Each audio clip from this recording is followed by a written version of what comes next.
What's good, people? What's good, people? This your boy Scott Lewis, Apartment Gamer, and more Brooklyn Nets Stoop Edition. What is good? Happy Friday. What's good, everybody? Who we got here? Oh, what's up, Joey? What's good, Joe? What's up, big fan? What's good, man?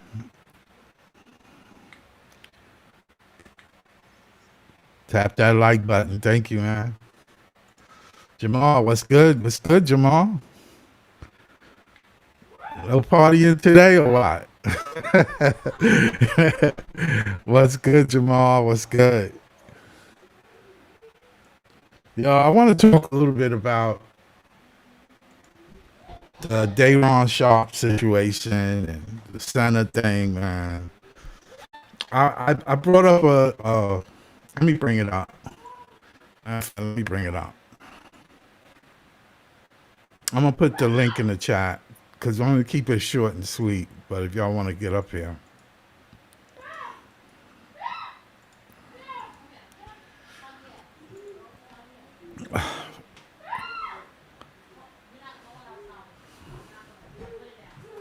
oh, I hope you feel better, man. I hope you feel better.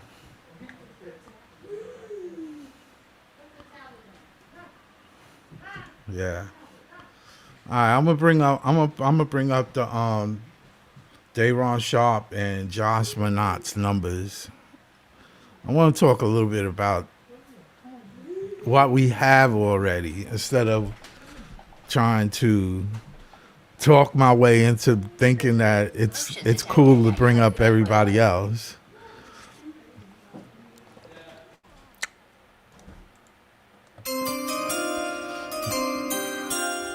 We got Joey BK on the stoop. What's up, Joey? What's good, Scott? How you doing, man? All right, happy Friday, man. Same, bro. Same. Yeah, I want to I want to show some Dayron Sharp numbers because, like, I know I'm having a hard time grasping on trying to grab everybody just because they a free agent. You know what I'm Right. saying? Sometimes it's best to. I mean, I'm not saying Dayron better than Durant, but what I'm saying is sometimes it's best to stick with what's working. Like this guy has progressed. It's not like he regressed. It's Right. not like we seen Dayron regress. Right. So I'm saying maybe it's something we didn't see that he's capable of doing that they feel comfortable. And I mean, it's Jordy's job to lose. I mean, don't get it wrong. Just because you got a contract doesn't mean you can't get axed. That's true. So it's not like he wants to sit back and lose. I know Jordy don't want to lose. His face was crazy towards the end of the season. Yeah, he's a competitor. I mean, the guys that tell you that. I don't know if you've seen the show on Brooklyn Boys with Cheney Johnson, but Cheney Johnson even said it like about Jordy that he's really competitive and he wants to win bad. Like he's a winner, you know. Yeah. Let me bring these numbers out. Let me see if I can grab it real quick.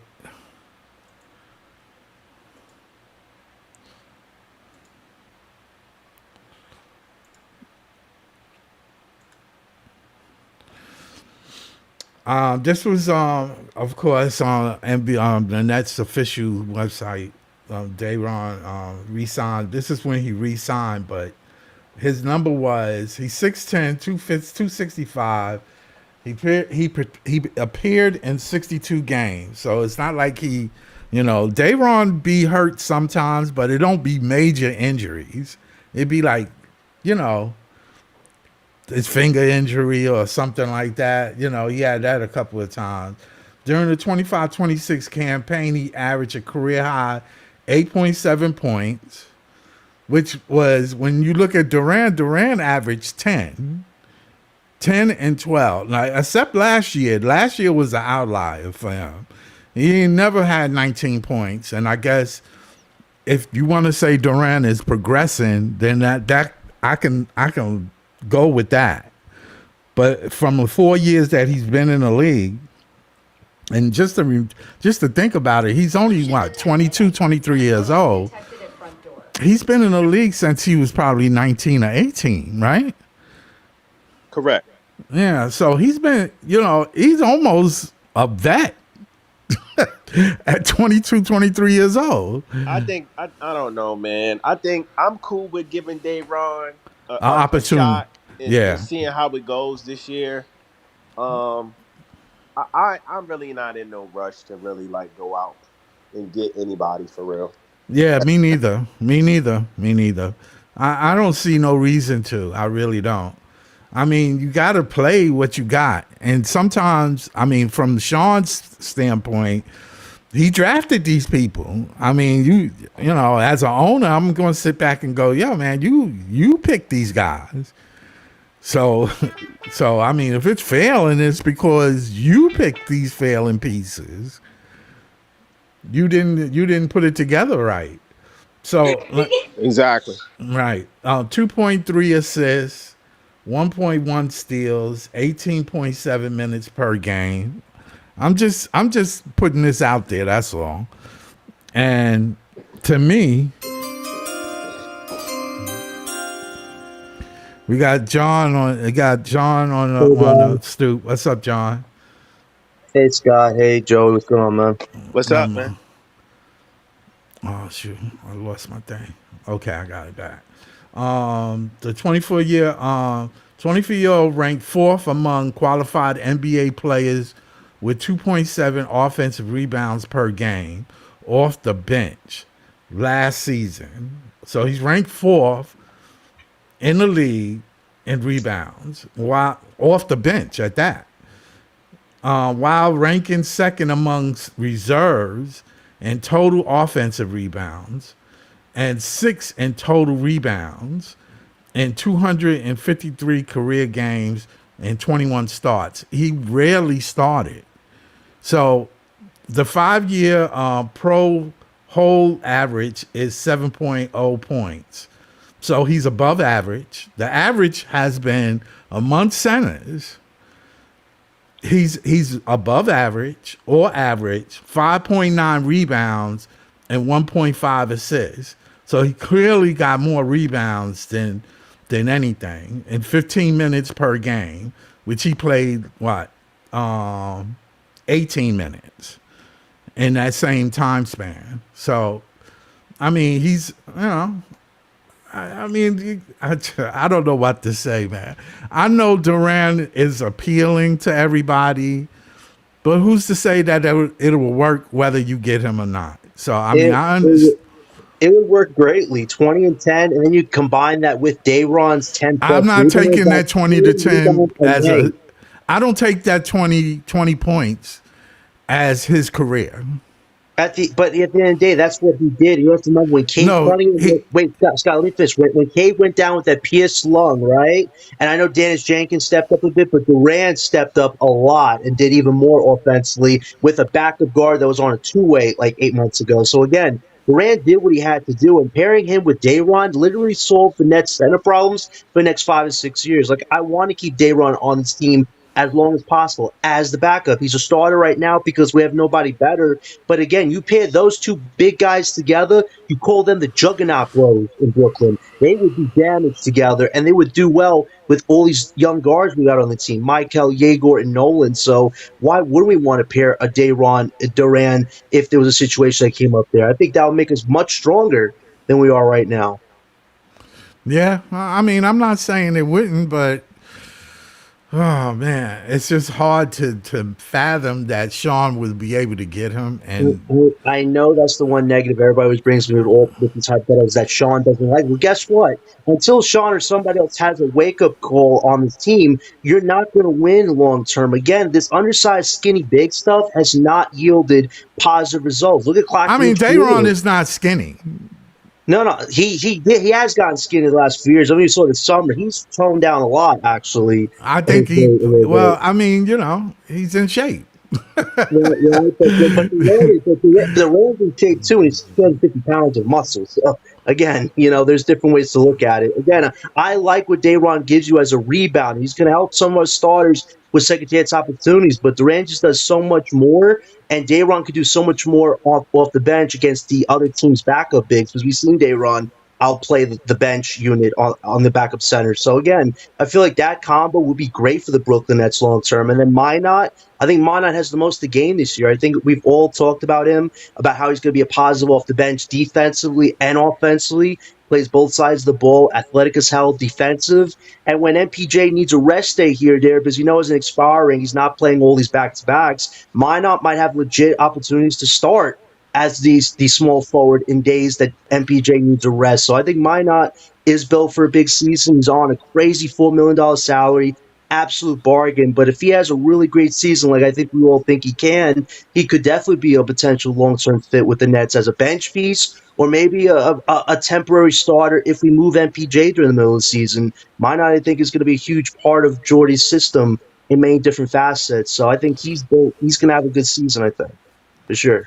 Let me read off Minot's numbers. 6'8", 205, appeared in 49 games, 11 starts for the Celtics and the Nets last season, and averaged 7.4 points, 3.2 rebounds, and 17.0 minutes per game.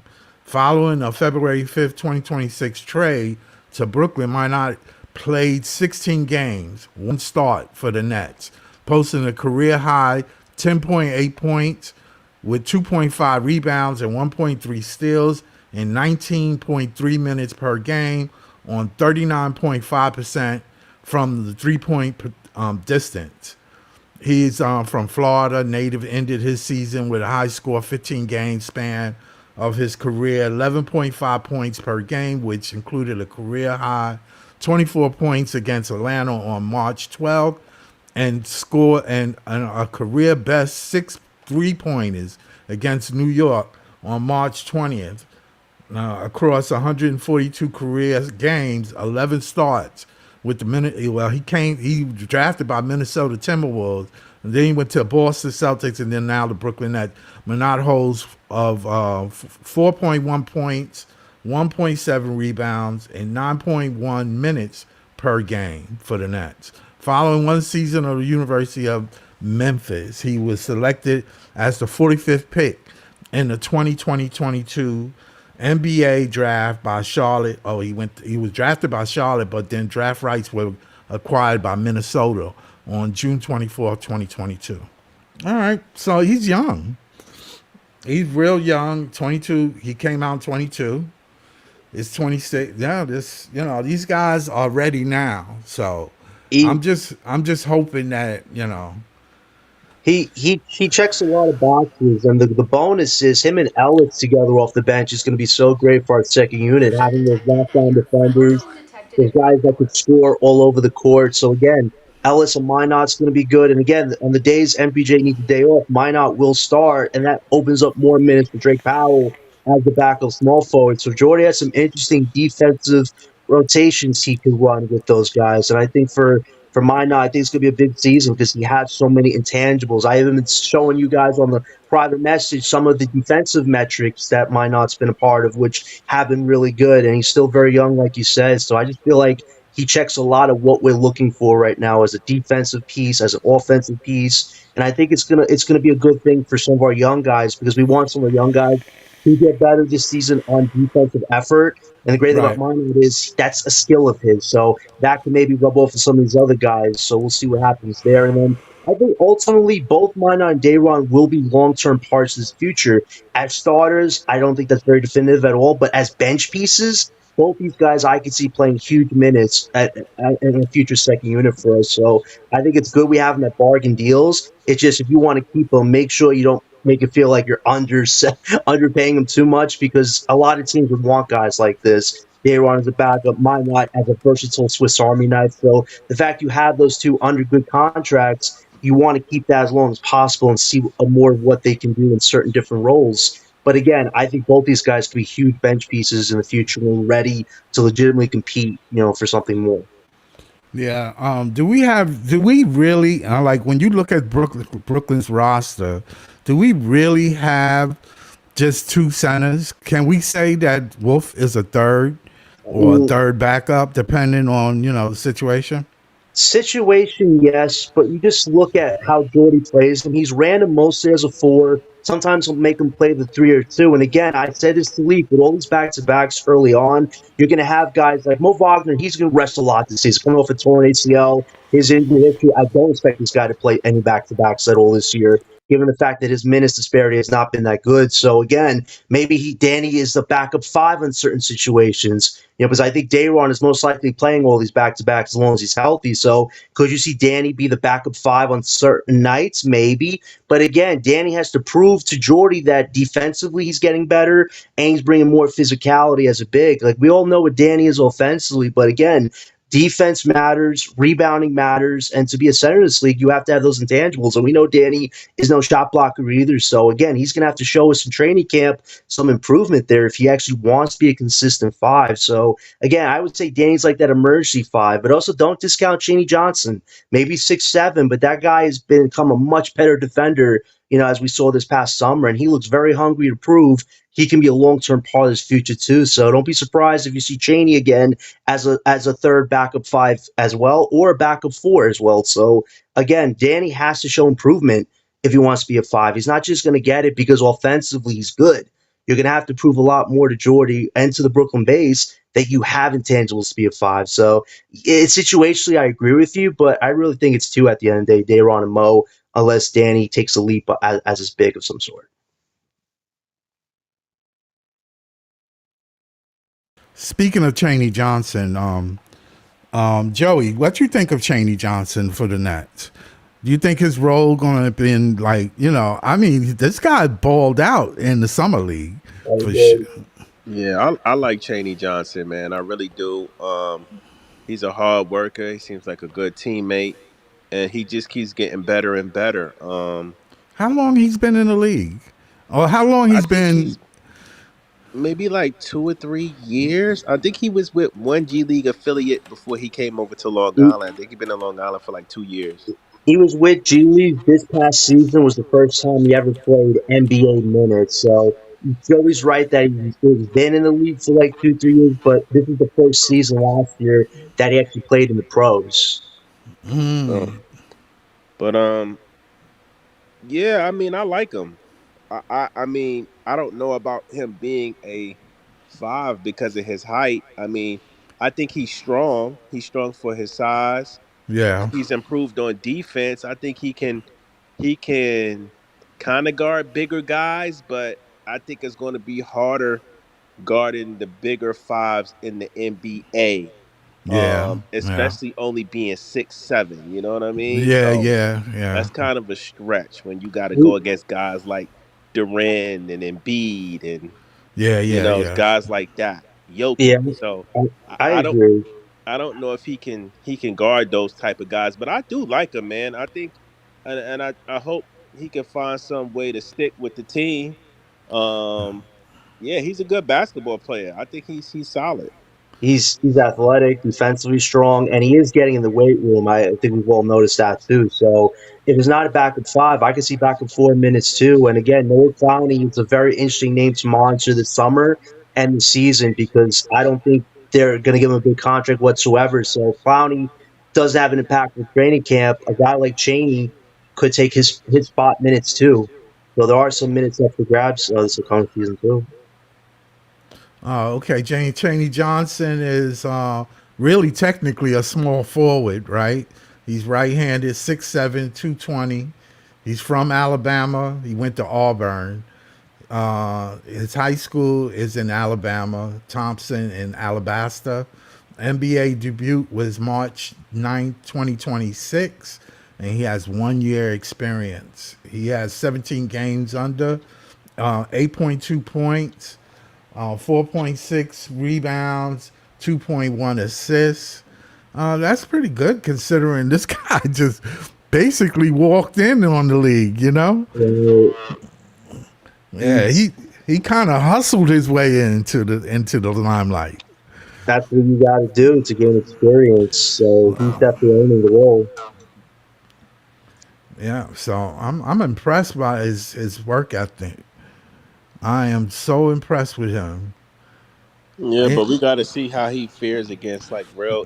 I mean, real I know he's played NBA like a couple of garbage time games games, for us and right? stuff, Yeah, but yeah, we got to see how he does in real meaningful NBA minutes. You know what I mean? So, yeah, and I yeah, don't know if he's going to be able to get that with the Nets, being that it's so many people that have to play, and we have to filter through our system yeah, for minutes. yeah, yeah. We So do I have don't a know, but I yeah, mean, I would like for him to get a crack. I would like for him to somehow, get on the floor and, so we can get a clear understanding on how he how he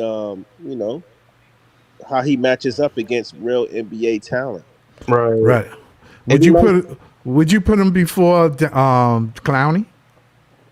That's hard, man, That's because hard, right? I mean, it's hard because Clowney he's been in the NBA playing for a couple of years. Now, granted, he hasn't lived up to the expectations that we have liked for him up until now. And I get it. Cheney looks great. Cheney looks great in the G League. Cheney looks great in the Summer League. But Yeah, but again, those are summer league, we right? haven't seen him play against real NBA elite talent night in and night out to get a full assessment how he would fare compared to Noah Clowney. Right, Now right. that's fair though, but I like that Cheney has already shown more physicality than Clowney. Like Clowney's biggest negative is defensively he's so unbalanced. And being 234 pounds, you thought this year you'd see a lot better shot blocking abilities. I feel like that really went in the crapper for him.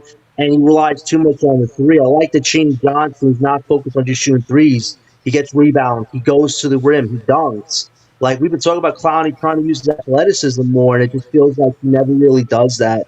And he's too inconsistent. So I think for Clowney, his minutes are up for grabs for anybody on his team that wants actual minutes, like Cheney, even Tyler Bill, and he's probably going to the G League a little bit too. So I think Connor's minutes are up in the air, and it really depends on how Jordy utilizes them in, like, let's say, the first 10 games of the season. Either Connor's playing main minutes off the bench, or maybe the Nets organization is going, you know what, we'll play him sparingly, but we're also looking at his market value too to see if we can't agree to a contract. And so we see the team would want him because he's only making a few $1 million. So that'll be an interesting sign to see early on if Clowney's getting utilized whatsoever. And if not, a guy like Cheney should get minutes. Like, what's kind of bad is our two-way players haven't really done a lot the last few years. It'd be nice to see Cheney on a two-way prove he belongs and maybe he deserves a contract upgrade of some sort. Yeah, we got Leaf on the stoop. What's up, Leaf? What's going on, Scotty, man? Bro, Yeah, No, gentlemen, listen, man, Scott, man, I gotta commend you, man. Just for just going just going through the sand and going through the mud, man, with these podcasts, man, with us, man. I gotta keep us relevant. Relevant. I try to do as much as I can do, man. I'm just waiting for the play-by-play section of my time, man, because I Yeah, got two yeah. hours and 30 minutes. Obviously, man, I'm telling you, bro, like Thank you, man. can't nobody say that we ain't on our way to basketball heaven, man, because we live in hell right now. Sure You know what I'm enough. saying? So like and when we get there, bro, we ain't gotta wear this. We ain't gonna be wearing black, man. We gonna be probably wearing all white. As a matter of fact, I could see, bro, like, it's gonna be some of the greatest PYTs waiting for us, serving us plates. Dawn, carry on, man. Shrimp, all of that, man. Like steak, man. My man Joey gonna have steak and Don Perignon. John is gonna be sitting in the same chair that Sean Marks used to sit in, bro. Like just with crowns and ornaments on it. Big fan Breeze, man, gonna have all the merch in the world, bro, lined up on right side and on the left side, man. On them, and then you gonna see my man. I can't forget about my man JTV. He gonna have all the tunes, all everything, man. Like I'm telling you, we will get. Look, I manifest everything that's upcoming in the season a lot, man, because I could honestly say we are all on our way to basketball heaven because we live in hell right now. You know what I'm saying? So like I Yeah. cannot I'm standing firmly on business, bro. What I believe in, bro. Like and anybody that waved the same black and white flag as me, bro. Like if they don't, they will soon. You That's know what I'm right. I saying? know And that's like right. I'm standing firmly on business. But We got big fan Breezy on the stoop. What's up, big fan? Crazy. Pretty much. Some of the You got same the ball. sentiments Leaf said. Yeah. Shout to y'all. Shout to Scott. Shout to everybody on the panel. All the Nets fans continuing to create content, keeping us relevant, keeping us out there making. You know what I'm saying? Well, what's Yeah. up? Yeah, definitely, man. Like I was telling how we all gonna be on that what's that old school song, bro? I listen to a lot of my parents' stuff, man. Like old school song, "Stairway to Heaven" from the OJ's, bro. We all gonna walk up that. Trust me. We all gonna be walking up that, bro. Like, and it's gonna be nothing but nothing but Nets apparel waiting on us. And it ain't gonna be nothing but, bro.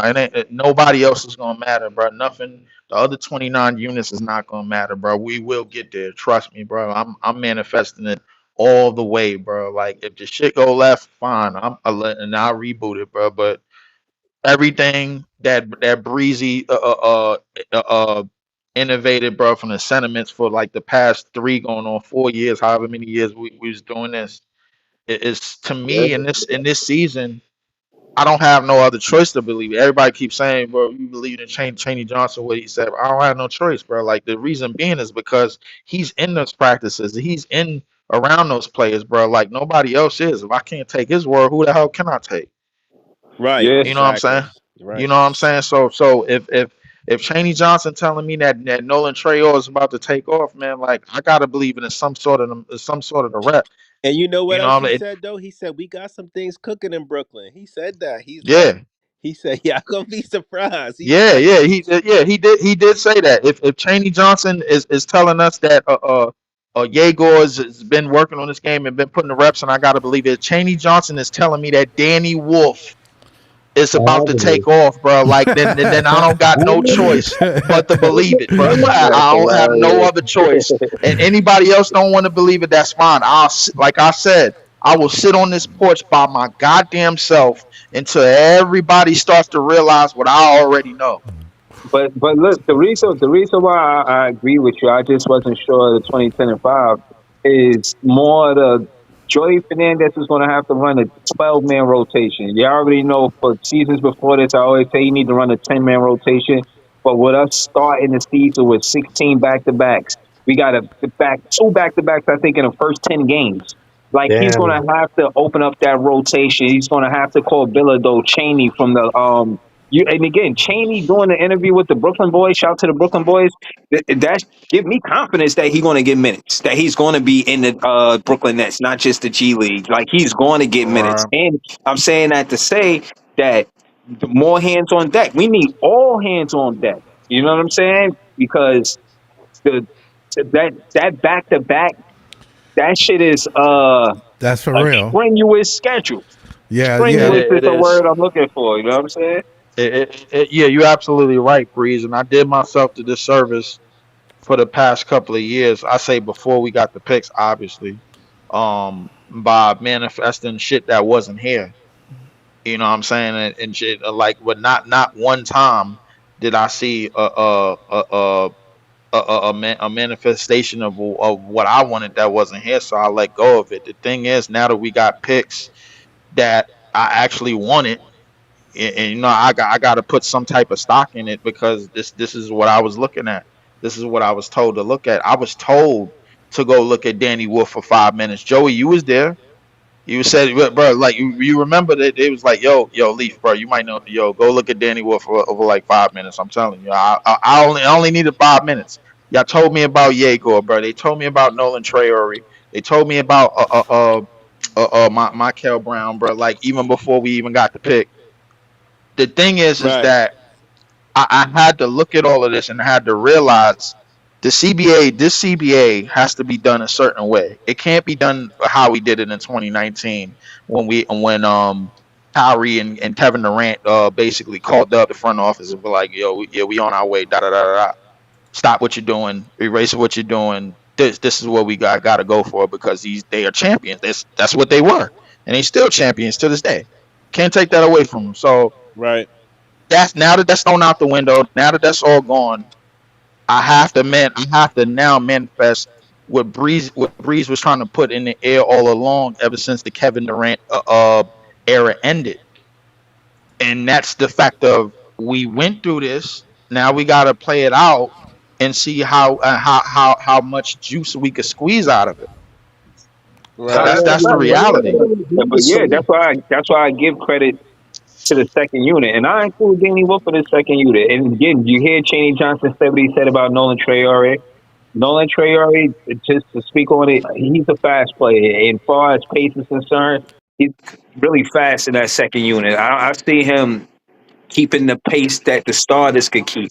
So I don't know. I imagine, of course, the first unit, the starters, they're going to score more than the second unit.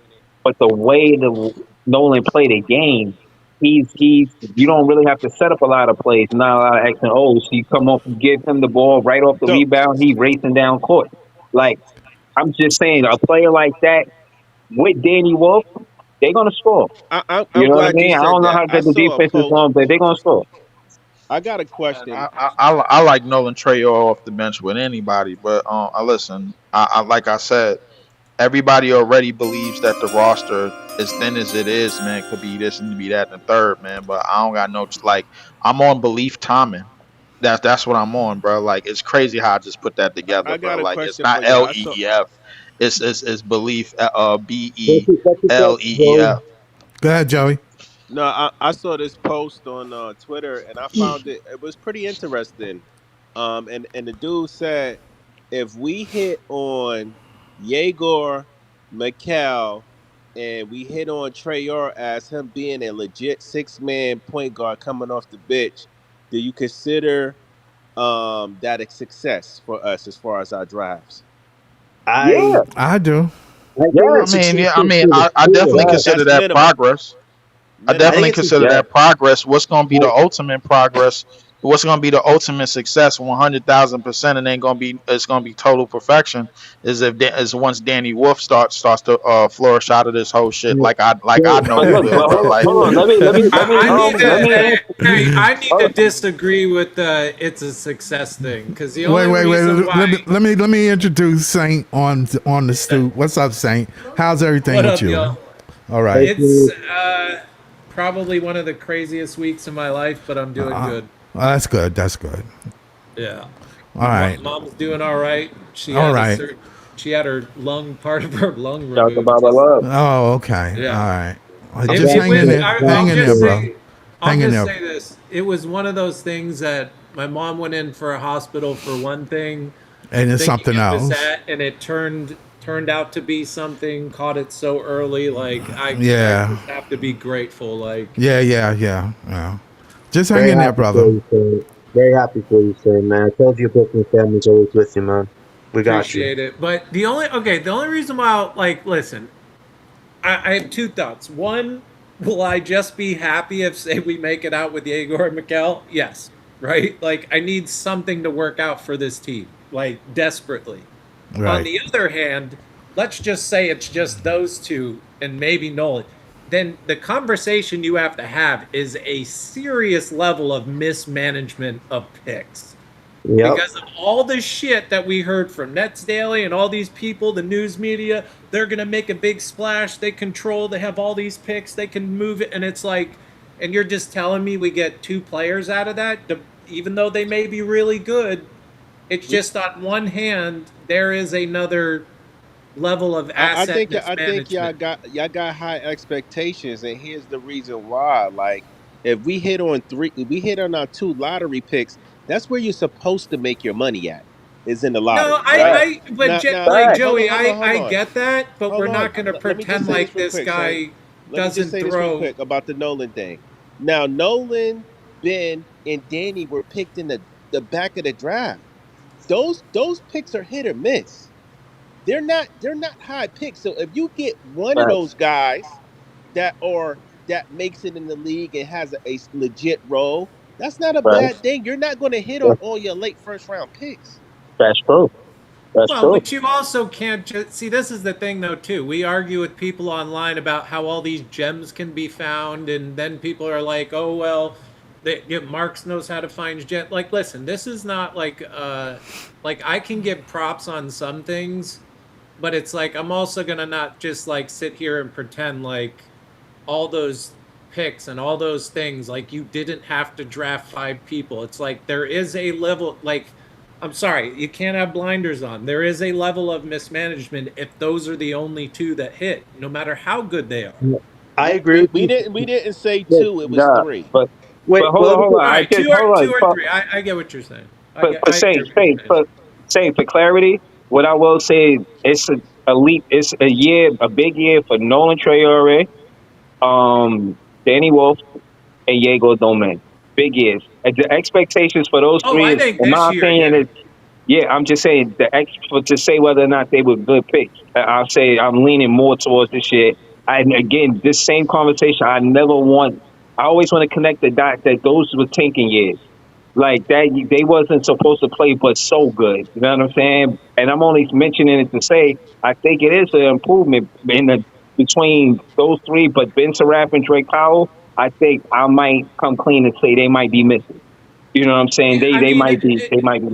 I don't, and Jay, I don't know if you see his Jay's latest post.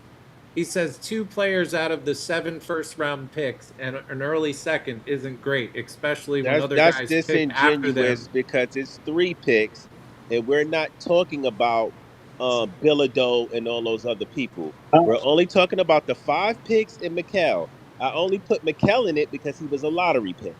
I agree with Saint that the 2025 draft strategy was horrible. Drafting 5 of the same player that are all guards wasn't the right way to go about it. We all can agree to disagree if you want, but again, having Michael and Yegor succeed this season is a big positive. Now, are they the franchise guys of this team? I want to believe there's potentiality there, but again, they have to show it. Now, if they're good connectors and they're at worst second and third options, you still need that franchise guy. We aren't a serious team till we know who the franchise guy is. Now, could it be Michael and Yegor as a duo? Maybe. If not, you got to get that right piece to connect with the two of them to have a core that's ready to win. We still don't have that. It's still a lot of let's Okay, see what happens. But you can't do let, that forever, is what me and Sane are let, saying. let's Just let's pick the put No, let's player but put you it want all John, out to on use the it. floor. at the end of the day, though, The last 2 years, what has been 7 picks, right?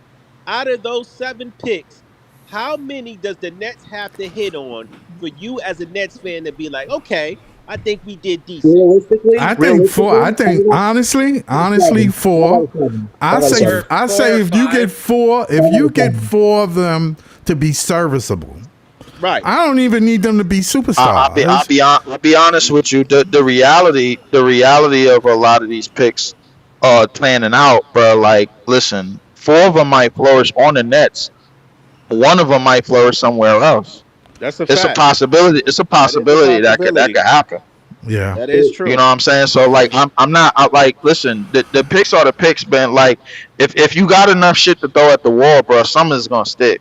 You know what I'm Right. saying? So I'm not ruling out the fact that Tyler Bilodeau could, who I think is already a professional shooter, could probably pan out Listen, somewhere if given a chance. If he doesn't pan out on the Nets, he could probably pan out listen, somewhere I'm else. not Leaf, sitting up here if saying he that. shoots well, they're gonna keep that kid. He is perfect for if he Right?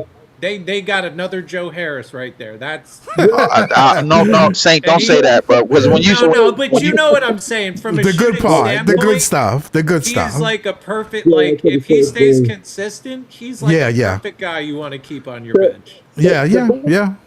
the best way to summarize the potential good thing that comes out of this is that your backcourt is set for the future and Nolan's your sixth man. So I think we could all agree the backcourt looks more promising. The problem where Sandro really got to show us this next 1 or 2 years is how can we fix the front court?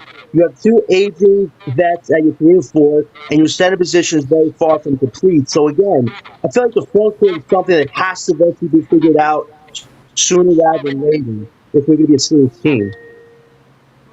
Right, but I mean, I get it. A lot of people didn't agree with the draft strategy, but we have to stop with this. Like teams are going to hit on every pick. You're not, okay? Especially with these late first round picks and these second round picks. Those are gambles. Now I Yeah, get it. I get it. Sometimes you can find gems and it works, and sometimes it don't. You know what I'm saying? Like, I mean, there's late first round picks, guys. They're not Yeah, lottery picks. yeah. They not Again, lottery. the backcourt looks fun and promising, but again, this front office doesn't value traditional centers in the NBA, and I feel like that's a big problem too. Because if you want Michael and Luka to play at their full level, they need a big to run some offense through and set screens. We still don't have that. So you have to see the best versions of Michael Yeager so they have that big that can help And unlock their games even more. That's a huge problem that we have to figure out. and I still think it's real premature to say who's going to pan out and who's not after one NBA season. Like, yes, we see some promising things with Mikal, but he still has to go through his bumps and bruises. He still has to get used to the NBA physicality. He still has to get used to the NBA speed. So we got to Right, go through his growing pains this year. right. Yeager and them went through the growing pains. They got 1 year under their belt. You can't just sit out up here and pan out a guy's NBA career off of one fucking year.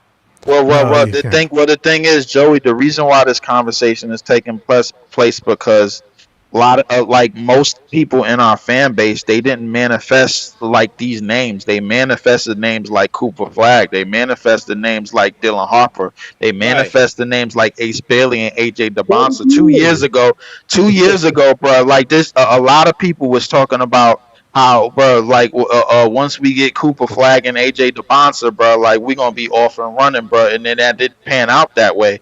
Well, once we get Boozer or Caleb Wilson or any of these guys, it was gonna pan out a certain way, and it didn't. The reality is that we got what we got, and now we got to figure out how to Man, make this listen, thing this is work. the NBA. I know a lot of people who was talked up to be the next guy, to be the next LeBron, to be the next Jordan, to be the next Kobe, to be the next this, that didn't hit on shit. With that being said, we missed out on the top five, but all of those guys that were picked before Mikal ain't gonna pan out. True, Somebody gonna fall by the wayside.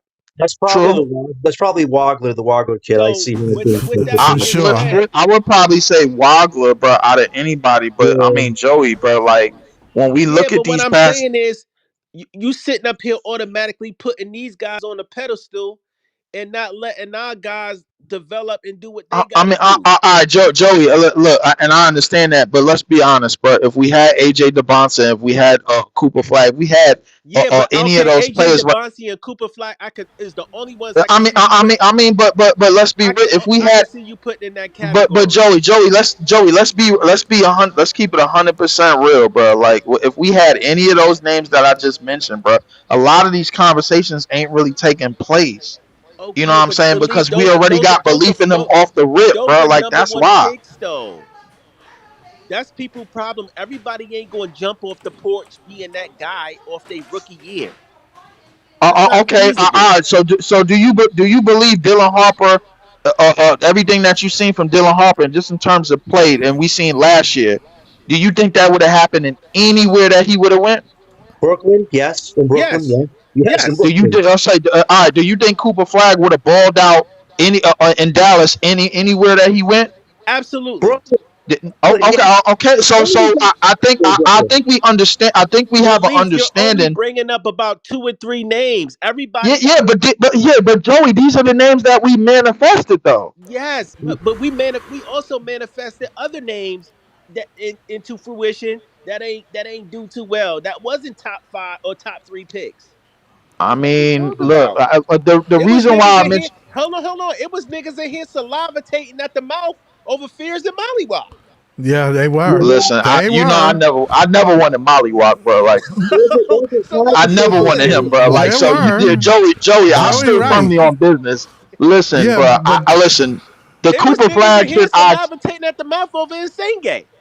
yes. hold up. Here's the thing, but it was people that was wrong about Concanepo too. But That and is a fact. Concanepo went off. Yep. Like the thing is, bro, like it's wishy washy with the guys that's not premier. The way that we were going in terms of the last 2 years of tanking, we were like we felt a lot of us felt like we would at least do Dylan Harper. We were at least do Caleb Wilson. that's why A you had lot of us Okay, felt Sosa. that but way. we gotta. But what I'm saying is that's cool and all, but we gotta understand that's not our reality right now. Okay, we No, don't no, I have the know, Dylan but Harpers. no. I'm just speaking. No, but I'm not talking. It's definitely a hypothetical.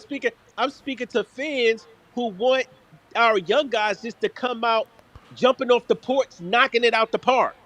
And that's not a bad thing to expect, especially from Michael Yeager, because where else do we go for that? MPJ Randall? Like, this is the thing I worry about in those first 20 games. If Michael and Yeager are taking under 10 shot attempts and Randall and MPJ are taking the 20 each, that's a problem. You can't have those guys But taking all the it's not shots every about that. game. It's But about that Joey, certain people. Joey, My point the is, reason why this is my the re, point, Lee. Certain what's up? people develop at certain times in their career. Yeah. Some of Right. them they jump off the porch with it. Some of them it's gonna take them Yeah, 2 or 3 do jump years. off the porch with it. But in the Nets case, bruh, some people develop at the speed of a goddamn turtle. So realistically, That's bro, like unfair, Lee. That's is an it really unfair take. so Joey? The question we gotta ask ourselves is it really some people or is it Yes, just it's the an people unfair that take. It's an unfair take because the people that you are talking about were picked in the fucking late first round and the second round. Let's see how it pans out with our one bread of and them was hold on, let picked me eighth. finish. You can say that if Yegor and Mikel do not develop the way they should. The I'm Saraf, not Okay, worrying about no nigga talking about these Europe. What's the people name that we picked? There's so many Saraf. bums that Marks picked in the fucking Saraf. late first round. Saraf. you know what's so No, bad not about the Saraf. I'm talking about like in the past. I'm not Oh. talking about the Moosas and all What these other niggas the that y'all, goddamn Derek Whitehead Tariq goddamn Whiteheads and all these throwaway niggas. who else we Like, picked? We got some crazy picks in the past rounds, but like I right, dude, but mean, that's what I'm saying. These guys were fucking throwaways in the first place. They were 50-50 hit and miss guys. So I get it. You want to try to find gems, but whatever. you know, I'm No, going to we could to have to drafted Raynard over Saraf, man. what one Didn't thing, they one make thing, one third thing, All Joe. NBA or something? Did he make third? Oh, Raynard made third All NBA right this year. This past summer, Raynard. Who's right Well, there? I want to say something about what Joey said, and Joey was right. I agree with Joey on this.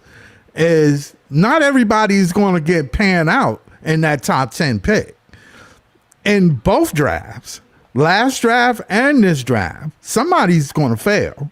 I could tell you that right now. Head Well, Jay but can goes I in ask the that comments. question? I don't know Scott, who. Cherry picking. Can I ask a question? Yeah, so go ahead. If what you guys are then going back to my statement about if okay, so you said what, 4 you're happy and successful. Yeah, I think 4 out of 7. Yes. So what is mismanagement lying for you guys? Keep losing every season. When you only got number? one, Like if when they- you only got 1 out of 7. What about 2 out of 7? I mean, that's still pretty low. Yeah, I can even go I with mean, 2 out of 7. I feel like the more guys that you hit on, bro, the more guys that you got to pay out of that But rookie you- skill. to me- I mean, you know what it I mean, is? You know what it I- is, Leave. I think the biggest thing that it is for me, and the thought kind of clarified in my mind, is I felt like you missed a perfect opportunity to use some of those picks to your advantage. I think that's ultimately what it comes down to me. I was never a fan of Wait, all Saint, what five- you mean by Please that? don't talk about this. What moving up I stuff. mean is like I was never a fan of drafting all 5 picks, and then you see how they drafted with all their guards. Right, Just yeah. Came across like it just for me. It just kind of came across like, hey, you had like why draft so many people of the similar? I understand you're trying to get a point guard, and you could Yegor is not particularly a point guard. It just felt like I don't know. I wish we wouldn't have. I felt like you could have used that to a better advantage.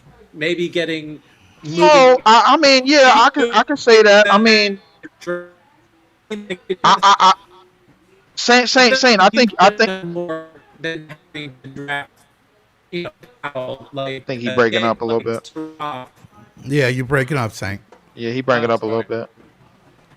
Yeah, I think Saint, I think everything that you're saying is like is good. It's on the money, but I have to put it. The thing that I put into belief is that these picks in the past couple of years, outside of Ben Saraf, obviously, I think is even in the later part of the rounds. And I still got a small percentage of belief in still in Noah Clowney, bro. A lot of people don't. I understand, but to me, when I look back at Kessler Edwards, We drafted Nikhil Alexander Walker. We had draft rights to him. He's pretty good. Sadiq Bey, he's pretty all right. Jared Allen and Kyle Kuzma, we drafted. And then we sent him to the Lakers. He's pretty all right. When I look back at Mason Plumlee, Chris McCulloch, damn Rodion's Karooks, uh, Musa. who else? Kabin Jelly. Nick Claxton got picked in the second round, bro. Like at 30, almost dead tail end of the draft, and we kept them for as long as we did. When I look back at these picks, when I look back at the Dariq Whiteheads and the Jalen Wilsons, and I look back at the roster as it's constructed now with 8 of our players that's year 2 and year 1 on the roster, I think to myself, I'm like, these drafts have gotten significantly better. And Right. like and when and where in the history of the NBA draft did you find a player at 27 with Danny Wolf's skill set? But not only that though, Leaf. That's. I'm glad you said that. We also, it's also missing context because we also got to go by the draft too. Like if the draft is weak, it's only going to be so much talent you can pick out of it. Right. Everybody wants us to pick to turn sugar from shit. Like, come on, man. Like, you know, listen. My thing is, if you hit on your lottery picks, that's where you supposed to make your money at. Your lottery picks. Yeah. Okay? Yeah. All these niggas in the back of the draft are hit or miss. Yeah. Yeah. You get a lot of hit and miss, and I mean, some of them hit You get a well, lot of and hit and miss in the beginning of the draft, bro. The That's Charlotte true, Hornets but what I'm been saying is the talent is more deeper, right? It's more you're more expected to be like, okay, you've been touted to be an NBA guy that's going to come in immediately and make an impact. yeah, I totally agree. So we sitting up here judging these players that got picked in the late first round and the second round, and like, oh my God, why didn't we hit on this guy?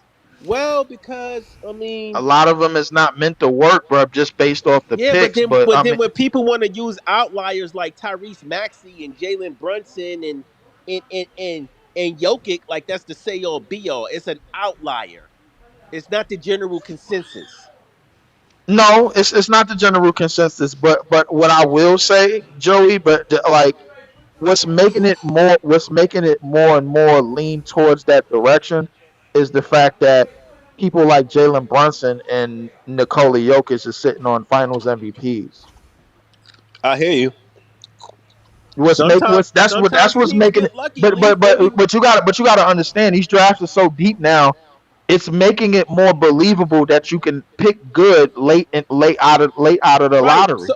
but what my thing is, why you giving the GM shit for not picking an All Star in a weak draft in the back of the draft?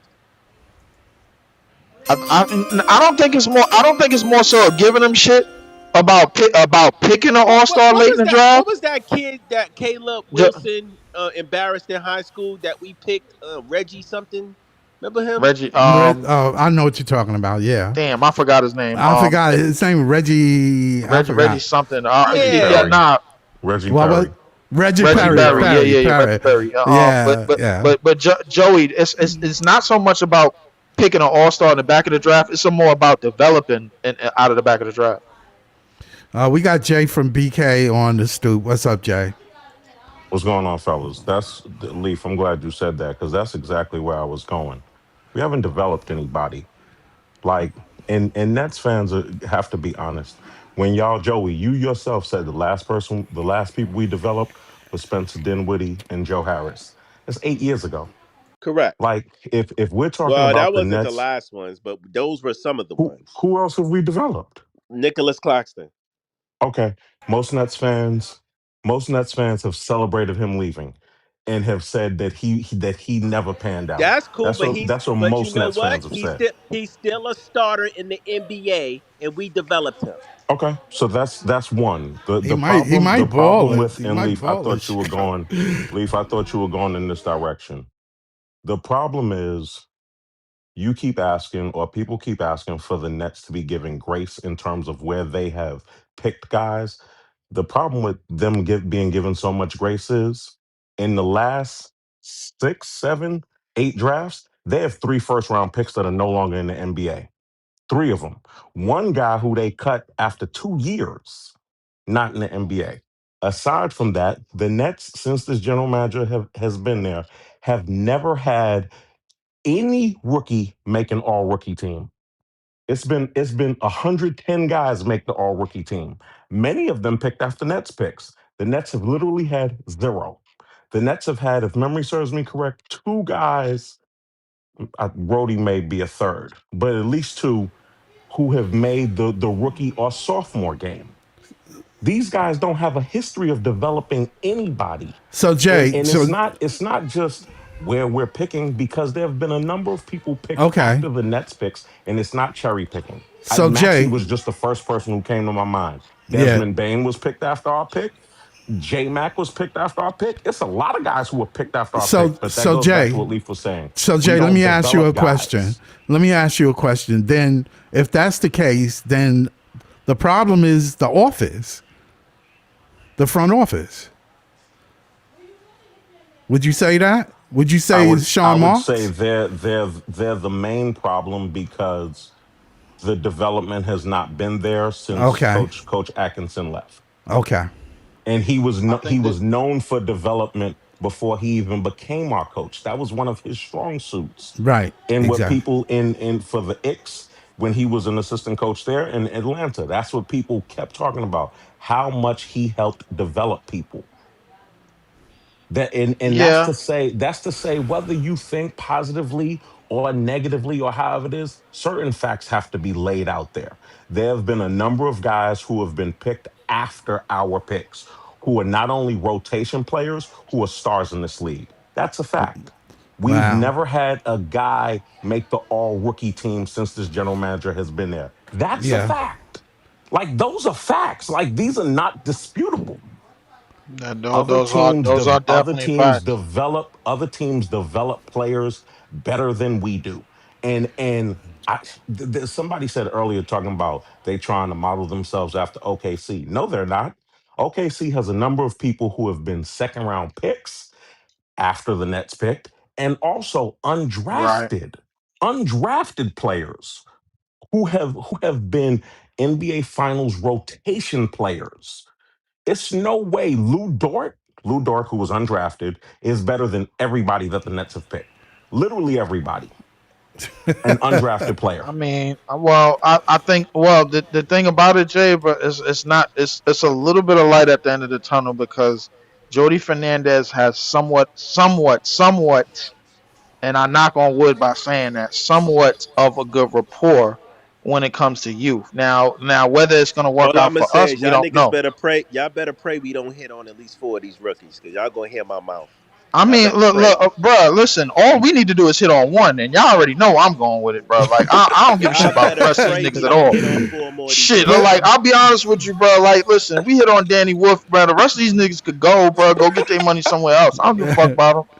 Shit, you know how I feel about it, but listen, and I think the reality of it is that there's still an unknown, not just with the players. It's still an unknown with the development of the staff, with the ability to develop from the staff. And For when we sure. talk about the staff, we're not just talking about Sean Marks. We're talking about the staff of Jordy Fernandez and Right. everybody on that coaching staff that got the extension the second that the season ended.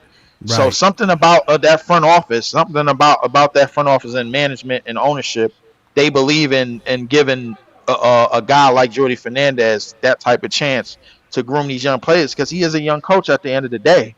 You know what I'm saying? Like, and he been an assistant. He was around the Nuggets long before Joker had an MVP.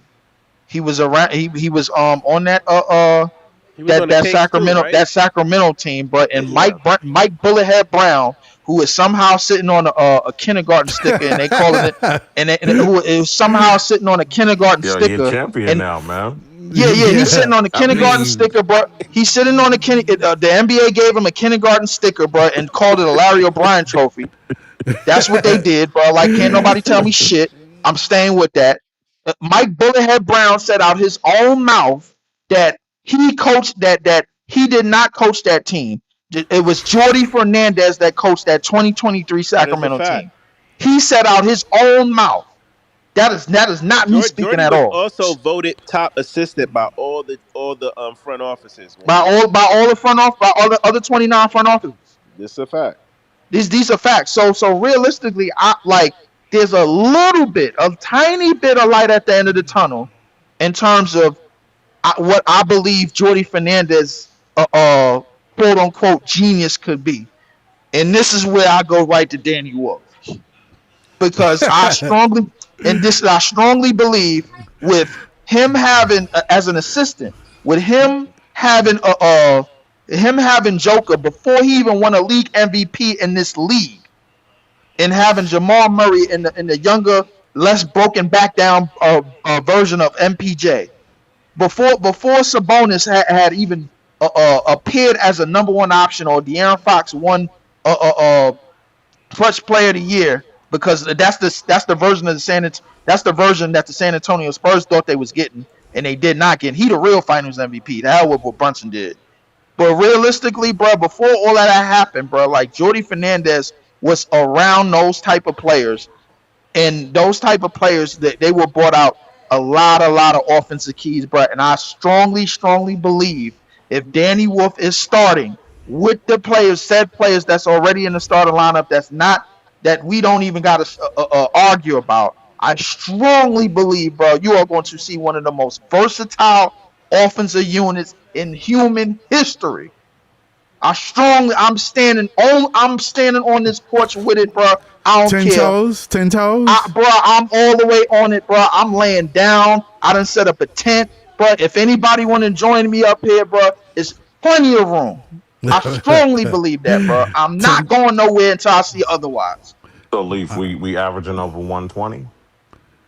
Bro, well, I don't know what we averaging. All I know, bro, like is that it's gonna be historic. That's all I can tell you. That's all I can tell you. Okay. That's all I can tell you, bro. And bro, if it works the way I believe that it's gonna work, bro, and the way that it's gonna be set up, the way my mind is thinking, bro, I swear to God, bro, I'm gonna jump through the screen. Hey, Leaf, goodness. I want you to flesh this out. So, who's our starting five in your mind? Danny Wolf. And then no, I just need to start in five, and then give me your first five off the bench. My first five off the bench. So we got who's our point guard? We got Nolan. He might go with Keon Ellis early. I see Minot. I see Clowney, and I see Dayron. So you Mo got Wagner Clowney? doesn't play. You don't think is Wagner not going one of the top to 10. play backup five? Wagner might play in the beginning, but I don't think Wagner is going to hold up. I think Wagner, man. I think a lot of his injuries was like really like severe in Orlando, and I don't think he's gonna hold up. I think Nolan is gonna get most of those minutes for the bulk of the season, because I think Nolan got something to prove with this last year, being on this little last year's rookie contract. So I think Nolan. That's a good bit. I don't think it's going to be. I don't think De'Ron's. I mean, not no. I said Nolan. I keep saying no. I'm Right. Clowney. I think- meant Clowney. Right? I That's think that- my bad. The starting five will be Yegor, McCall, MPJ, Randall, and Sharp. Coming off the bench will be Nolan, Keon, Minot, Wagner, and let's see who else we got. Danny Wolf. And Danny Wolf. That's the. So I mean, Clowney's not in mean, the rotation. I think Clowney gonna get another shot. He's on expiring. Well, he could go either way on Danny Wolf or Clowney coming playing in the second rotation. I don't think Terrence Mann I think is not in the rotation. You said Terrence Mann, he may Terrence be, Mann. bro, but I think No. I think Terrence Mann is gonna be that locker room guy, like that's just making 15 mil, bro. Like I don't. Who was Terrence? Hold on. Who was Terrence Mann getting minutes over in the first place? Well, he definitely getting minutes over Drake Powell. No, Terrence- yeah, he's definitely getting Powell, minutes I'm over talking Drake about Powell. everybody I Last named. season. Who is he getting minutes over? Everybody I named. Who's he getting? I mean, he definitely getting minutes over Drake Powell, but I mean, if he can get minutes over Keon Ellis, the thing about it, Keon Ellis. Leaf. Keon Ellis, We I know already for know a Drake fact. Powell's in the doghouse and he's at the end of the bench. Right, right, So right. But Terrence Mann getting more minutes than Drake Powell. We're not talking about that. That's obvious. yeah, We're that's talking about obvious. the top 10, our starting five and our Uh-huh. backup five. Who is Terrence Mann getting playing minutes over? I think maybe Keon. He might be sharing minutes with Fuck Keon out of then. Wait, here. He ain't I'm getting no minutes over here's why Keon. I'm confused. Because You Joey, I you hear the bro, conviction. you sold on Keon getting those minutes? Yes. Yeah, I'm No, sold on I'm it not. too. But What have you I seen for don't. Keon, bro? Like that puts him locked in. I think here's the thing. I think Keon is a Jordy type of guy. I think the reason That why that that is Keon, true. I think the reason why Keon is in Brooklyn is because of Jordy. Yeah, I do Jordy too. likes Keon I because think so Keon too. plays fucking defense and he plays fucking hard. And he plays 24/7. Yep, Yes. I agree, Joey. But I totally agree with Terrence that. Mann is a Coach Jordy type of guy also. Yeah, That's why that's true Yeah, Is he? but too. I Jordy don't likes Keon understand better. the idea of him being completely out the rotation. Like Joey, I hear the conviction in your voice about Terrence Mann not The playing, but Juggernaut Bros. it goes against Come what on, Coach man. Jordy did last year. Like Terrence Mann played in 63 games. He But started Leaf, this is 51 of not. them. I mean, excuse me, Jay. This is not last year, and we don't got the same team, so Yeah, that's I know, but irrelevant. it's somebody that he trusted. He trusted Terrence Mann. But you got better players on your team. You got guys who you went out to get to play with you. You got only one guy who Okay, plays a so similar role. we can agree to disagree. We just gonna see how it shake out when the season starts, I and expect then we'll Terrence Mann to revisit this still be part of the conversation. rotation. We'll I revisit this do. conversation when the season starts. I don't know if Terrence Mann will be in. Yeah, well, you know what? I could see it happening though, because when you really think about it, who else can replace him coming off the bench? Minot, Oh, yeah. Minot. Who's better, Minot or Terrence Mann? I think mine I got a more upside. Yes. Exactly. Yeah, Who no, you putting in there, Terrence we Mann or think that Keon Ellis? Minot has a better upside, but the reality is, up until this point, Terrence Mann has been a better NBA player, and Terrence Mann is a he's shown up journeyman who's in the just a playoffs placeholder. for He is a teams. plathink in Brooklyn. Okay, Nothing more, nothing less. I think the ver I He think is a salary hold on. filler. I gotta say this. I think the version of Terrence Mann that has been a better overall NBA We're player, talking bro, about the Terrence Manning yeah, Clippers. yeah, but I think that version has come and gone already. Exactly. I think that version, whatever that version was on the Clippers, that's not what's here on the Nets. We gotta understand that now that the ball is firmly in Jordy's court and there's nobody from upstairs coming downstairs talking about, yo, Josh might not just went on a 17-0 run against the Knicks. You got to take him out, man, because we tanking. You know what I'm saying? And we saw that last year. We saw that against the Knicks, bro. I've seen it. That was probably the best 17-0 run of the season. Right. I like I watched it. outside of what we did against Jalen Duren and the Pistons. That was probably the best 17-0 run in the season, and I knew it was going to get blown up, bro. Because the thing is, bro, it's a lot of politics involved. Right. Because but I don't think he would. Let me just say this real quick, Don't- Leaf. Here's another reason why people like Minot are going to get or um or or ahead of Terrence Mann. Like I said, Terrence Mann is a salary filler. He's here. He's a veteran salary filler to help out with the young team. The Nets are still evaluating Minot. They want to see what he has. They Yeah, want to that's see if he true. can take that next step. That's So true. therefore, they will give him minutes to prove that. That's true.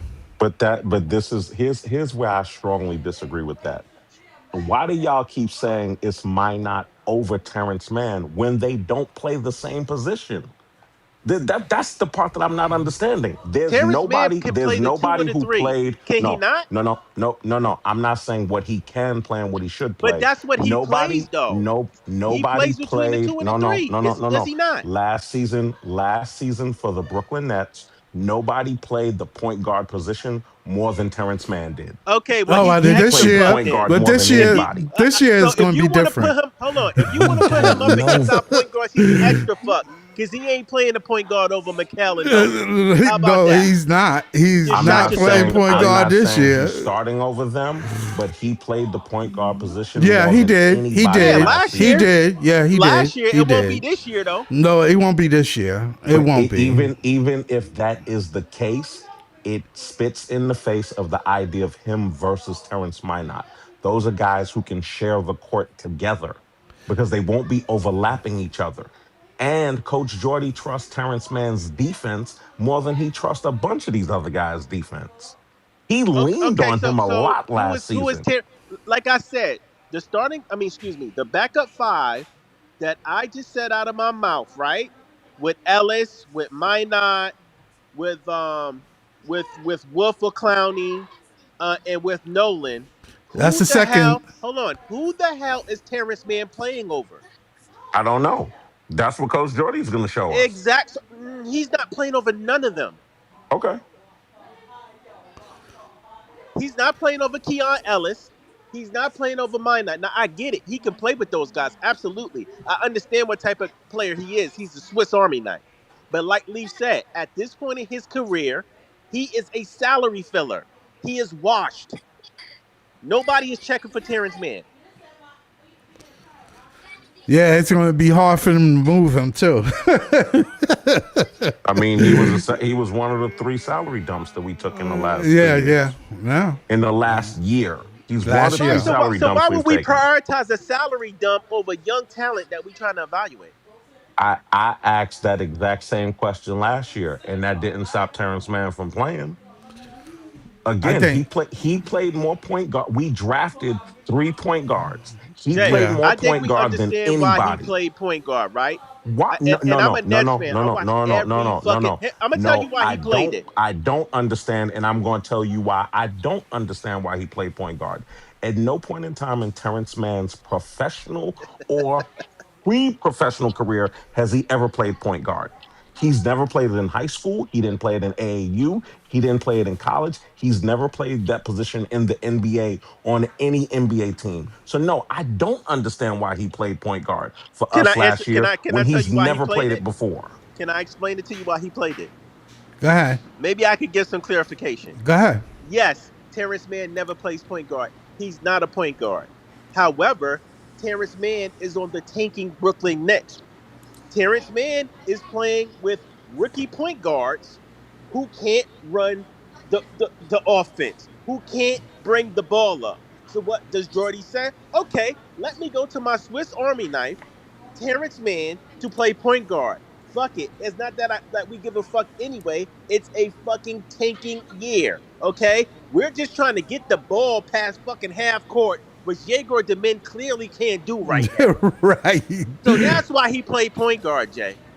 No, Yeah. that's not. And here's where I would disagree with that. Go ahead. The idea that Coach Jordy was tanking at the beginning of the season, he was not. No, And not at the In beginning. December, when we did not have that many games, but so many fans were celebrating how we were winning games in December, he Yeah. clearly wasn't tanking.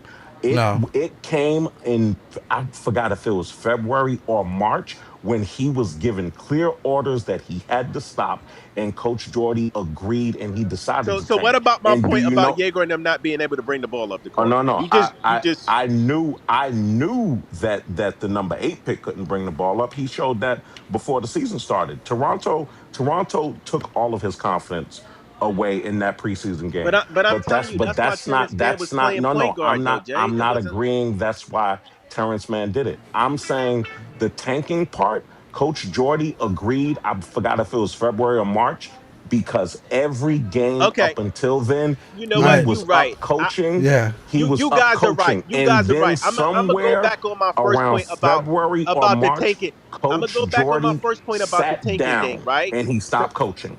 I'm gonna go back on my first point. I'm gonna take that back about Jordy tanking because he actually wanted to win. But Jordy did it because he wanted to win, and he knew that we couldn't get in too many offensive sets because Yegor and them couldn't bring the ball past half court. Yeah, And that would yeah. have helped tanking. Yeah, yeah, Them Yeah, yeah. not but What being it's able you? to not. actually Well, How bring the is well, it? let me ball How? up ask you with a a But ball Jay, question. tanking. Wait, but hold Jay, on, that hold would have on, hold helped the on, tanking though, hold Jay. on a But how is second. that helping develop the Hold guys? on a How is that second. helping to play a I decent brand I of want basketball? I want Saint to answer that How question. are you Saint, looking like a professional team if you Saint. can't bring the ball What? past half court? 1 second, Okay, Joey. go ahead. Yeah, yeah. Saint, you there? Yeah, my I don't for I don't some even think reason he's there. my Saint, you there? yeah, I hear him talking.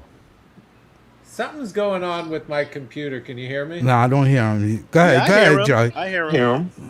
Oh yeah, you Um, hear him? I don't ask Yeah, hear me we him. what can the hear him. question was. I don't hear him. Scott, Yeah, I'm here. what was the question? I mean, either somebody got to drop and come back in, or we got to No, relay the question. yeah, no. What the question was about Terrence Mann, how he feel about Terrence Mann in the lineup. Oh, he said, "How you feel about Terrence Mann in the lineup, and where did you see him fit in that? Is he coming off the bench for the next five, or is he at the end of the bench? Pretty much. I can't hear Saint now. He's No, like no, I I see. don't. I don't hear him. I don't hear him. I He's see like that his like mic moving and blinking, but I don't hear him. yeah, he's out. All right, go ahead, Joey. No, I mean I get it. Like yes, Jordy, I'm gonna take back what I said about the taking. Jordy wanted to win, but I think Jordy was like, listen, these guys are really not ready to play point guard right now. We can't get into our offensive sets, and if we can't bring the ball past half court, this we can't. How is this going to look like any type of brand of basketball? So you got to be able to get the ball past half court. Good God, you're a fucking professional team. You know you're tanking, but shit.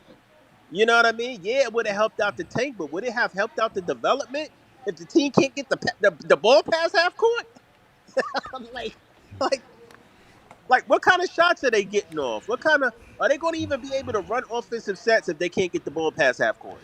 Not to mention, it would have been real ugly to lose by a lot of points every night. Exactly. I mean, not only that, it's just not only losing, Scott. It's the way you losing. yeah, it's the way you losing too. Yeah, And niggas is like, okay, well that would have helped the tank, but yeah, it wouldn't have helped the development. no, It wouldn't have helped the rookies' confidence. no, Joey, not at I all. agree with that point, but you saying that creates another issue that they refuse to address. If that were the case, right? If that's the case, right? Yeah, Right. Why did they not have a veteran point guard? Even if they weren't going to play, Right. get someone who has actually played the I'm position gonna answer in that the question, NBA Jay. before. Hold on. Let me Okay. finish this point. go But ahead. not only get someone who's played the position in the NBA before, you don't even invite point guards from your legacy to instruct and help with these young guys. They didn't invite Kenny Anderson back.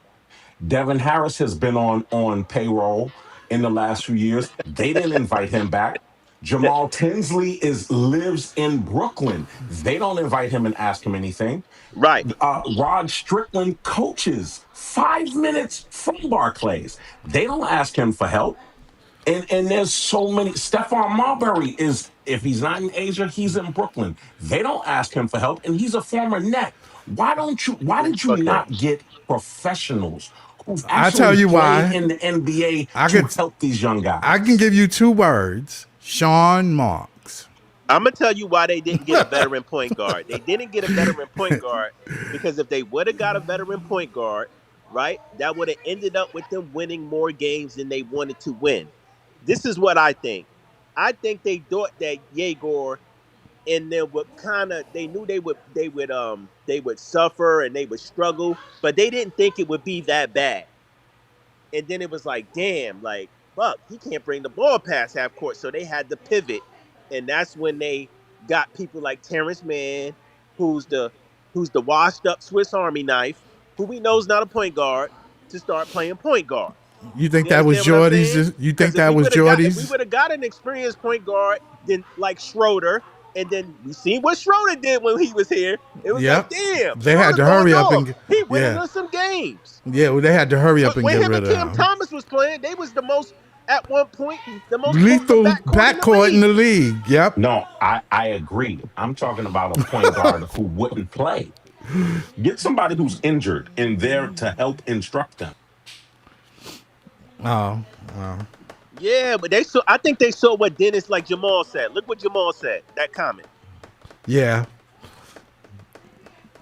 I yeah. don't think they wanted that to Jay, happen again. yeah, Jay. They couldn't do that because of how good Dennis did the season before. Yeah, they were scared. Dennis showed They them. wanted the rookies to struggle and develop and develop through struggling, but they didn't think it was going to be that bad to where they couldn't bring the ball past half court. Right. Yeah, I mean they That's one want. of the things that helped Shea so much when he got to OKC. They had Chris Paul on the team, and Right. he taught Right. him how You're to right be an about that. NBA point guard. Yeah, you're right about And a that, lot Jay. of teams who've had young point guards, they have a legitimate pro on the team who teaches them how to be an NBA point guard. We That's didn't have true. anybody. You absolutely right about Like that. we You're literally right had about that, nobody. Jay. You right Yeah. about that. But like I said, I think the Dennis thing kind of spooked them.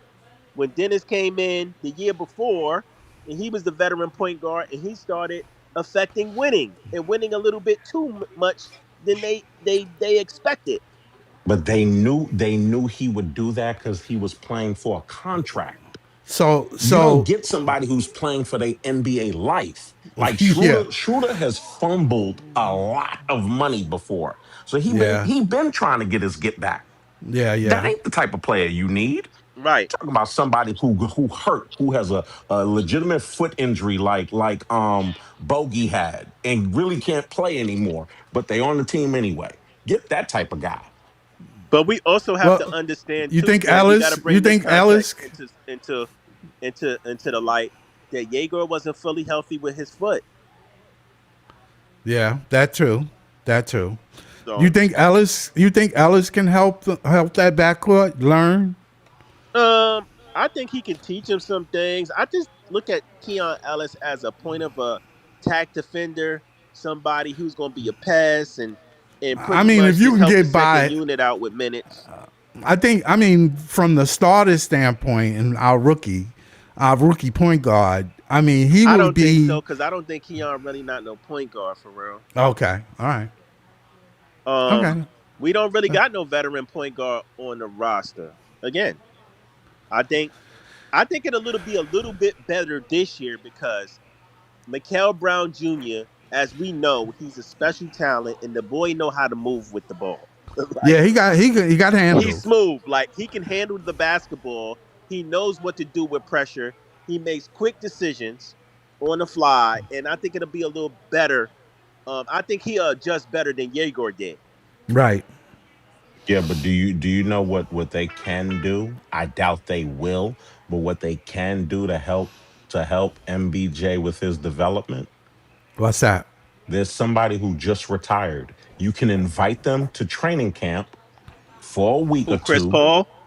No, No, Russell Westbrook. Russell Westbrook. Yeah. You invite them to training camp for a week or two to work with him. Bro, you know who I loved, and I was like, the Clippers were so smart when they picked him up, and I wish he was on our coaching staff. Rondo. I think Rondo is going to be a hell of a coach, man. I Yeah, do he too, might be but too. He's Yeah. the next general manager wouldn't pick him up. like, why wouldn't you? He's super smart. Everybody Yeah, talks because he about has legal troubles. what legal That's troubles why he he got. wouldn't pick him up. He got in trouble like a couple years ago. Oh, I didn't hear about that. I didn't Yeah, hear he about got in legal trouble. That's why he wouldn't pick him up. But I think Rondo is an excellent coach for that. Sam Cassell has been an excellent coach for that. that. Right. Yeah, him too. You need those types. Get you somebody who your young point guard can look to. And Yeah. and and MBJ has mentioned guys who he's watched growing up. Get them in the training camp. Yo, we invited such and such in for an advisory role. Pay them a 100,000, 500,000. Okay, so let me say this, and y'all might not agree with this, but do you think the Nets kind of look at Jordy as being a point guard whisperer? They think that that's his job, like that's what he's good at. That's what I That's why they thought. not getting nobody. That's what I thought, Joey. I thought that's what he does. Right. That's why I brought it up. Yeah, I don't know if if We that's about what's. to see. We're gonna find out If though. they look at him like that, we for sure about to see. Yeah, That we got means no Saint one back. has taken a tremendous jump. Yeah, that's another thing. Yeah. Well, Saint, hey, you back?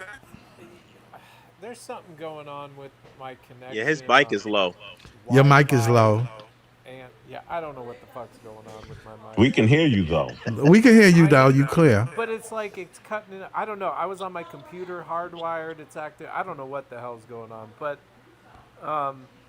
the Terrence Mann thing, I'll just say this because I really think Jordy is not going to have a.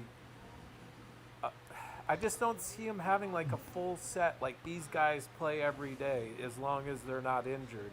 I see a lot of rest. I see Mann starting some games. I see him coming off the bench. I don't. I think obviously if you're MPJ, I think I don't know. I could really see the center position. I don't see that as solidified yet. Right. Hopefully they don't fuck with McCall and he just it's Yegor and him. But I don't know. He should come off the bench. He shouldn't be playing over any of the guys I just mentioned. But it is Jordy, and I do see some level of rest days starting different things. If he goes by the attitude that he had of, you got to All right. earn it. Saint, can you hear me?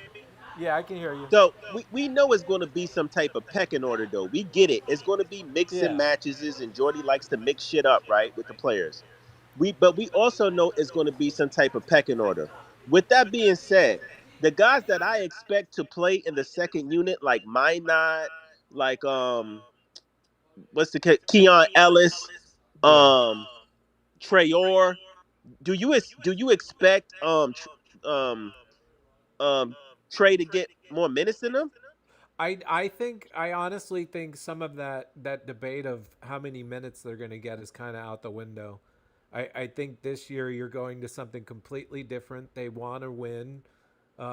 So I think you're going to find Jordy make those like I think the argument of like these guys should be in at the end of the game and all the time they got last year, which is fine. But I think this year, if they're in a game and they're going to win, he's going to go who he wants to, and that very may well be Mann or somebody more consistent.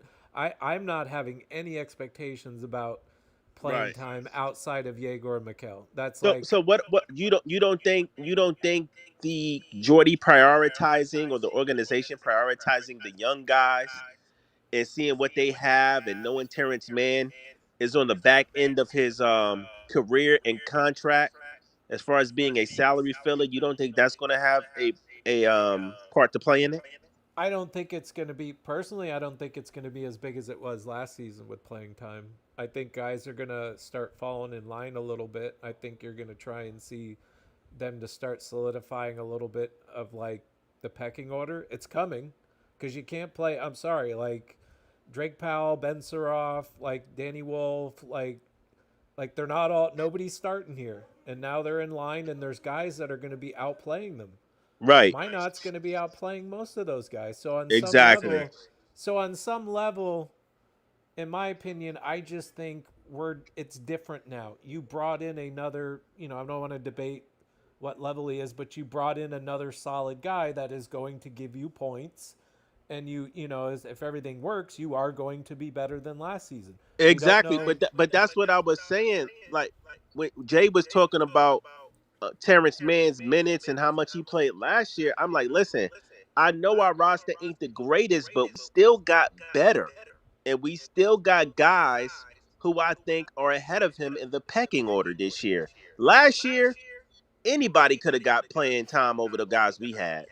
Yeah, So but Joey at the same time though he did it was like Jordy was sort of like, oh, you got to earn it, and it's like, well, man didn't do shit to earn it, and he played like shit for quite a while. exactly. So my whole thing with Jordy, that's why like I'm looking at this year where none of that like I don't think the prior there's I personally don't think with a bunch of these young guys there is a minutes priority. I definitely think they're going to try and mix them in, but it's like at some point you're going to have to make some decisions and some Mhm. kind of pecking order, because it'd be one thing if you're trying to tank again, Right, then yeah.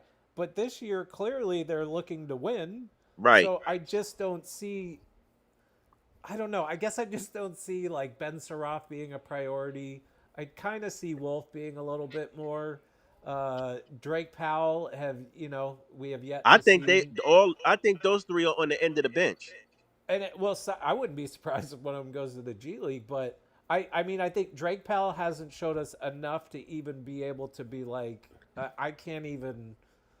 Make an argument He's for him. just been so god awful, and I'm not saying he's gonna be like that, but whatever's going on with him, it just ain't working.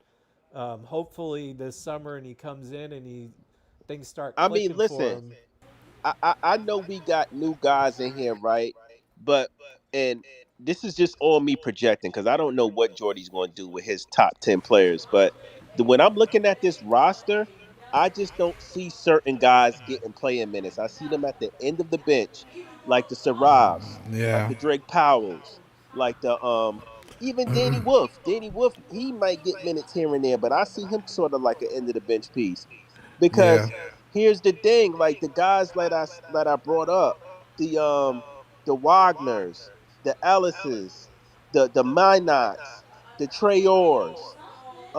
I just don't see those guys getting minutes over those guys, man. I No, I don't. don't. I don't. Yeah, go for it, Scott. Yeah, yeah, I don't see it neither.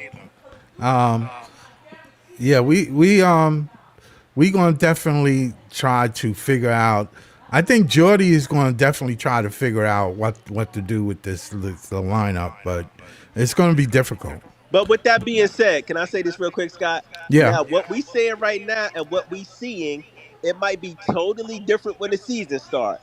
I've been yeah, watching basketball long enough to know that sometimes those curveballs come out of nowhere and shit happens from players that you never thought was going to happen or seen coming. So I'll say that. yeah. What you think, Saint?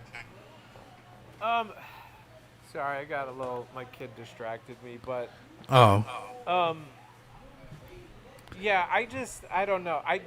You're definitely gonna. I agree with what he's saying about the back of the bench, and I think a lot of those guys are. Um, it's just gonna be interesting because I really would love to see a concrete lineup. I would love to see some. What's the word I'm looking for? Consistency with lineups. I just feel like as long as I've been watching the Nets, like for the past take couple of care of their years. shit. What's that? For the past couple of years. Yeah, But it's like, Saint, you but it not going just to feel see the like consistency, what Saint, because they're what still trying to figure it out. no, I get that, but I think this year, I mean, you have like there's no doubt Yegor's playing like starting. There's no doubt Randall's playing. There's no doubt MPJ's playing. I just like please figure out the other two spots. I'm just saying because at some point, they talk about building right. Like then you've also got to build some consistency with the lineup. Yes, And you I do. understand they're still young and they're throwing shit at the wall and seeing it. And I definitely think you're going to have a massive role player bench battle. So you don't I think think Mikael that is Brown's playing? what's that? What two spots you got question marks about? No, I'm saying like just give me a consistent center and don't fuck. I think I heard Jay say it. Please don't fuck with this kid. Let him start from the beginning and leave him in there. Uh, Like Saint, just Mikael Brown Jr. was the sixth pick in I the know, NBA but you draft. never He is going to know. start. I know he is, but all I'm saying is now can we start some consistent lineup with a consistent pecking order? Don't coddle anybody more. If they are dogging it out there and they're not playing, then they go back down the bottom of the bench until they figure it out. That's the Right. kind of like I don't want any more like kid gloves, coddling shit. All right. So what do you say to the guys or the Nets fans to be like, well, why Jordy ain't playing this guy and that guy, even though the guy's playing like shit? And then they Well, say, I well, mean, he's I'm supposed just supposed to gonna play him because that's how you develop him. Well, I mean, I think we're kind of a little bit past that. I mean, I think you're gonna see obviously the big picks, but it's like you can't.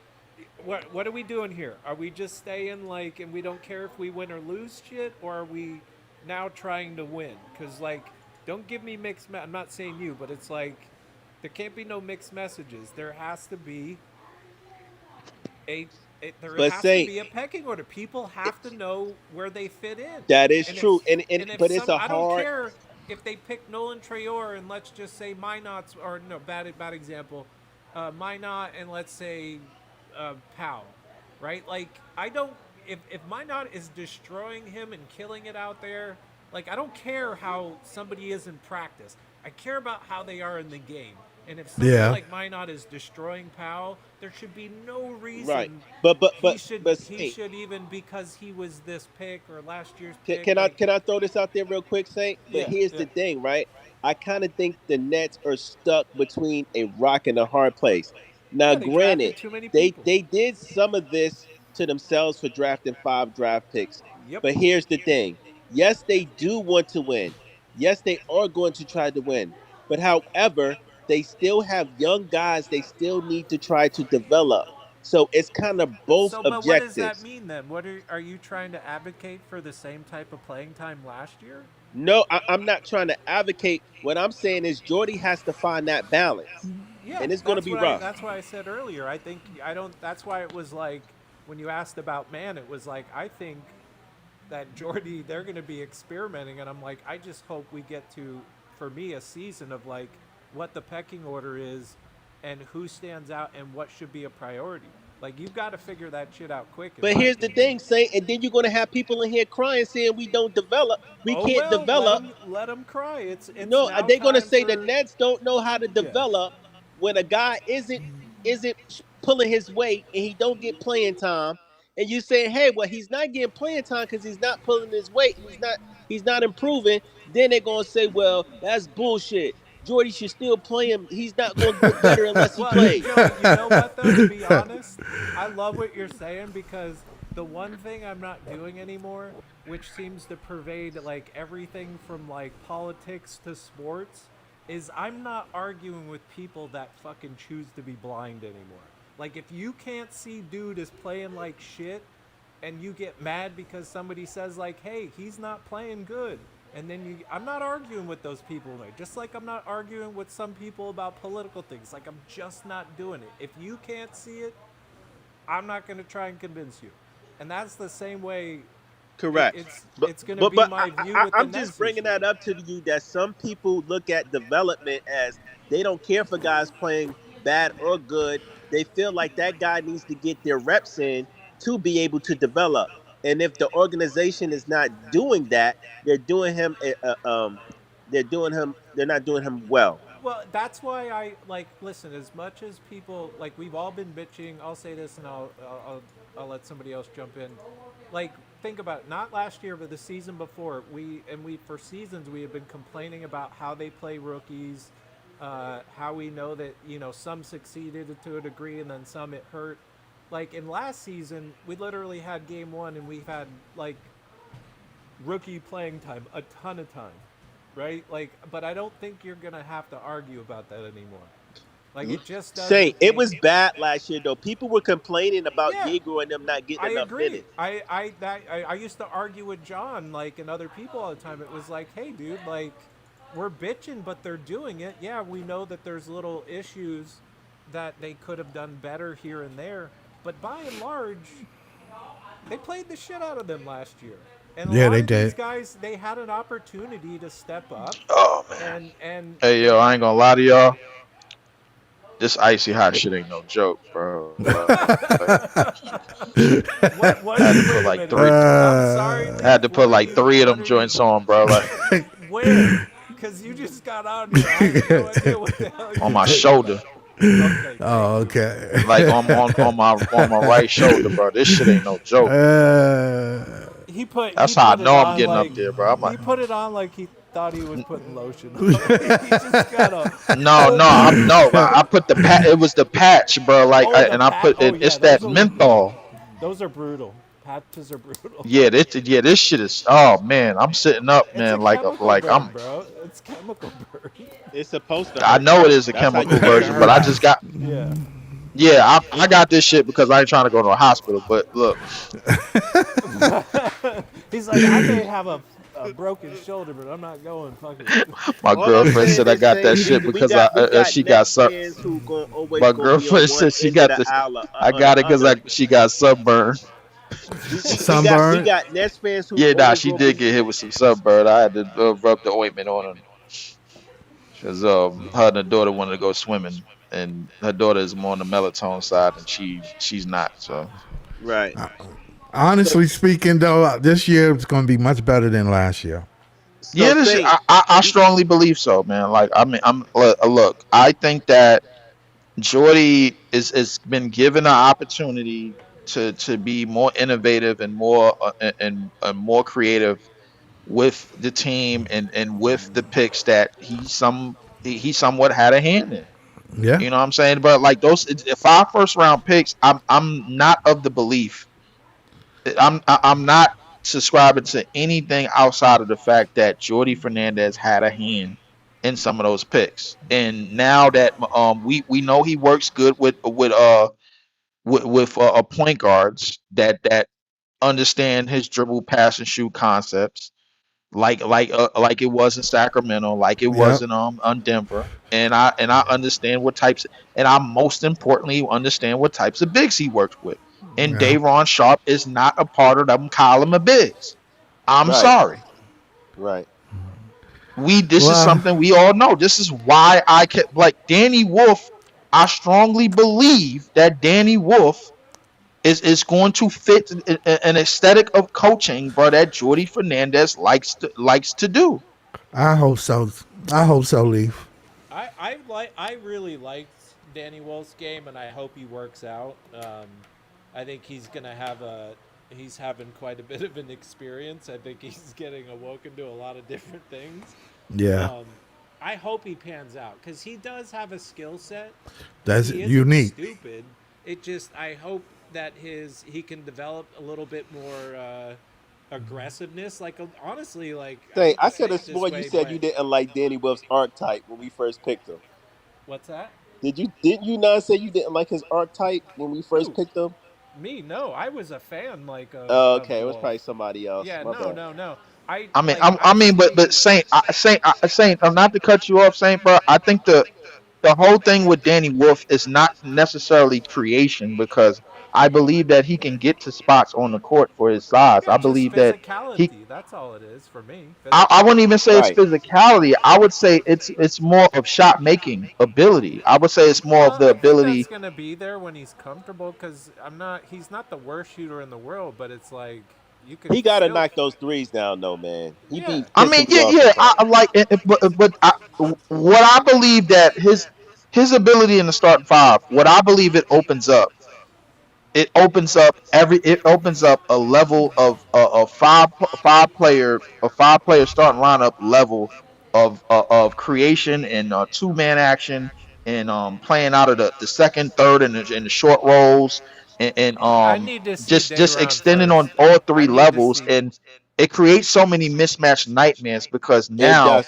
It does. you But Leaf, have he also got to take care of the ball better. If he but gonna yeah, be yeah, and handling the but ball, I think I think in the way that I think he's gonna do that, bro, is by sharing the ball a lot more and a lot quicker. I think that the offense that we're gonna be capable of running is basically for so much quick action and so much quick action away from the basketball and so much quick action in terms of searching out mismatches and pace and tempo.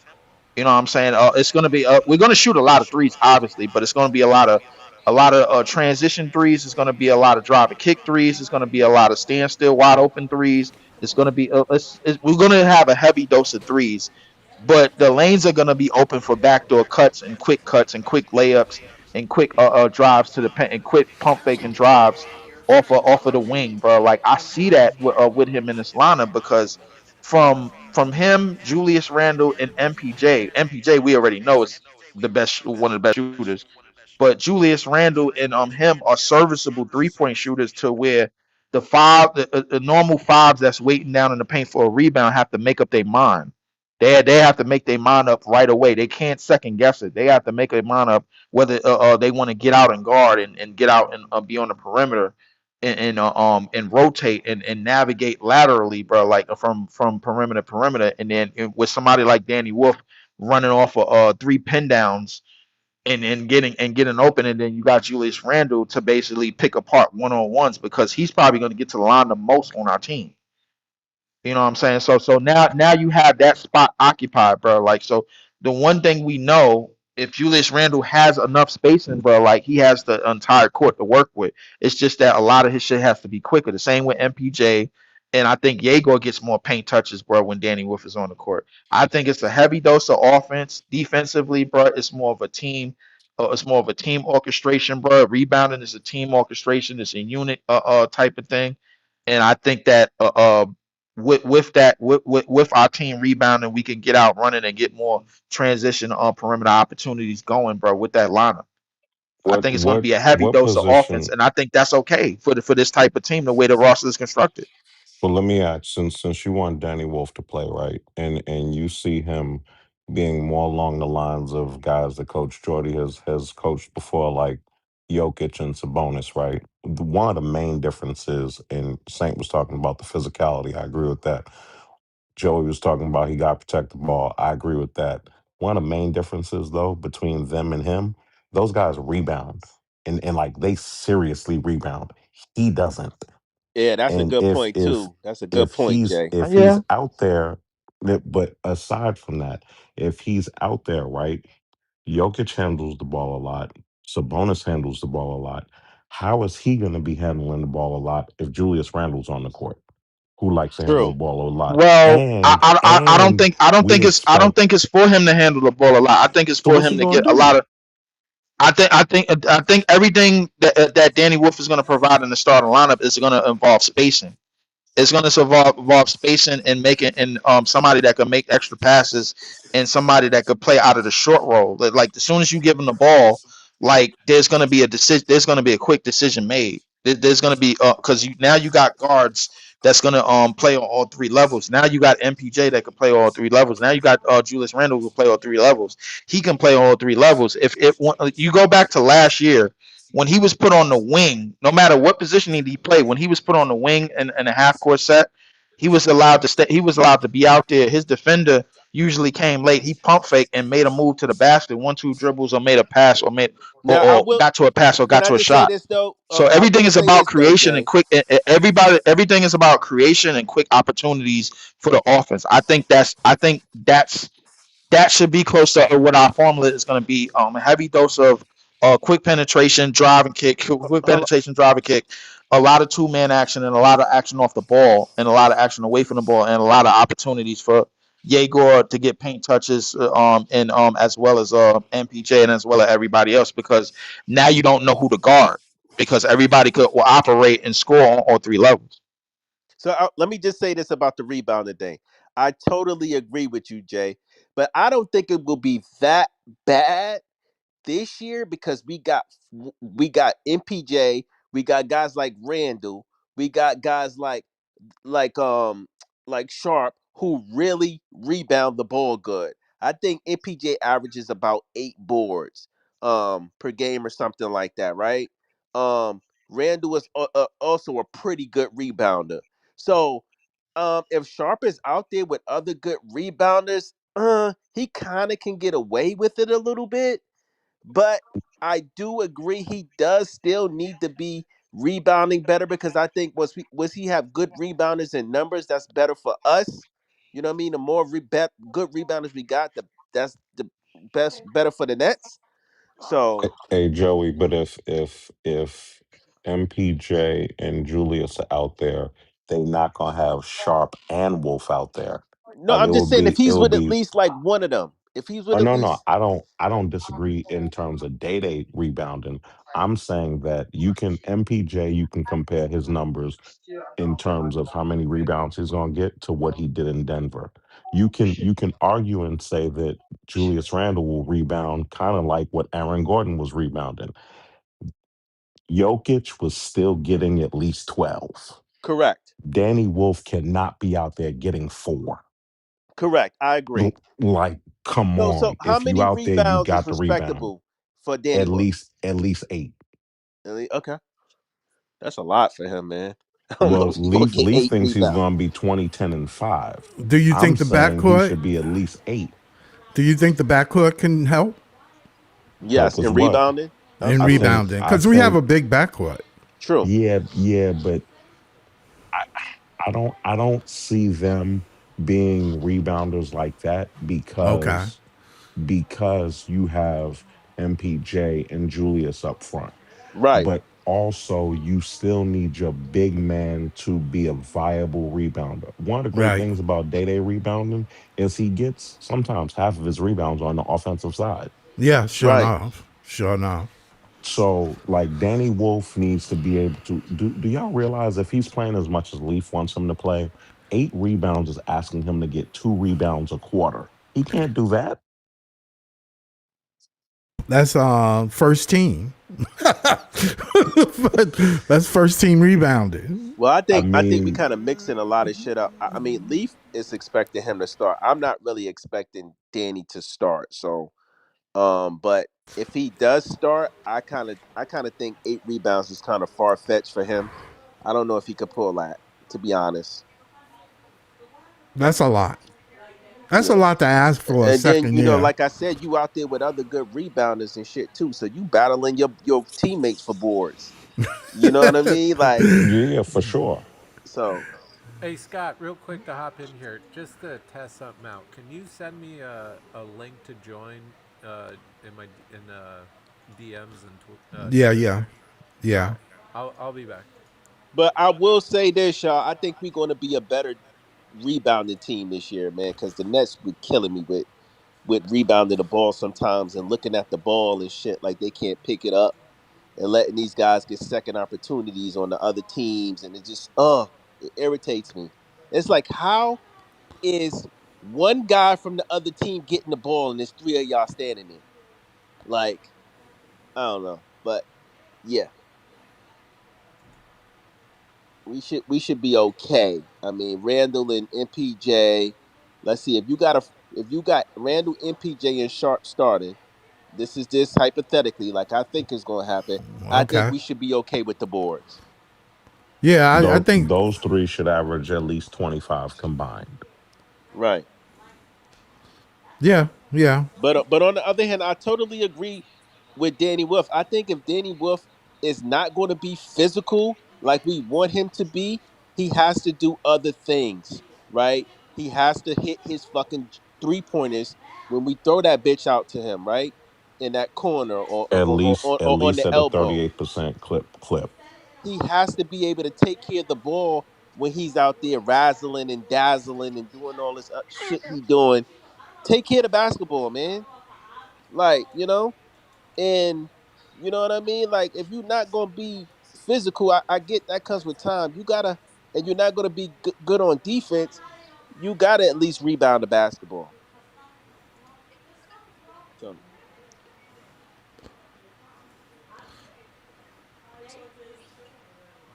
Yeah, I think Wolf's gonna have a hard time getting in that starting lineup. bro, I don't. I mean, Leaf. I ain't trying to argue with nobody. I mean, he has a unique skill Leaf got the set. right to think how he want to think, and that's cool. And if Danny Wolf starts, so be it. I just can't see it, me personally. Um, I get that he's the type of archetype that Jordy likes in the big, as far as being skillful and learning how to handle the ball and pass and kind of being like that sort of kind of like Jokic archetype. Don't kill me. I'm not saying he's gonna be the next Jokic, y'all. You know how y'all be running with stuff. I'm just yeah. Yeah, we can hear you.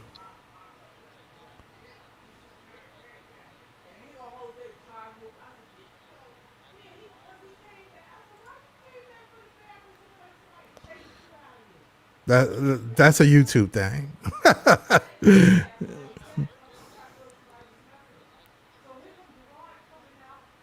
Yeah. Yeah, but we was just talking about Danny Wolf and Jay was talking about how Danny Wolf need to rebound better and stuff like that. And we was,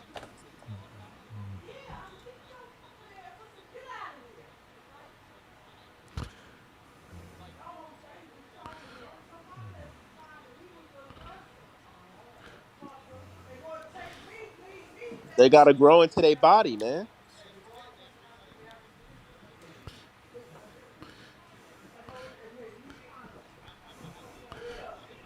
Right. Well, his best time in college was when he was with Michigan, right? Yes. And Michigan had a double big. They Correct. had a true center. So So he didn't really was play like, center. really He wasn't played playing with center. that center on the court. Actually, literally doing a pick and roll with a center. Like I said, I like the skillful stuff that Danny brings. I like his archetype, but if he's gonna be a big, he also got to do the dirty stuff. You Yeah. gotta you gotta rebound the basketball. You know what I mean? You gotta try to protect the rim.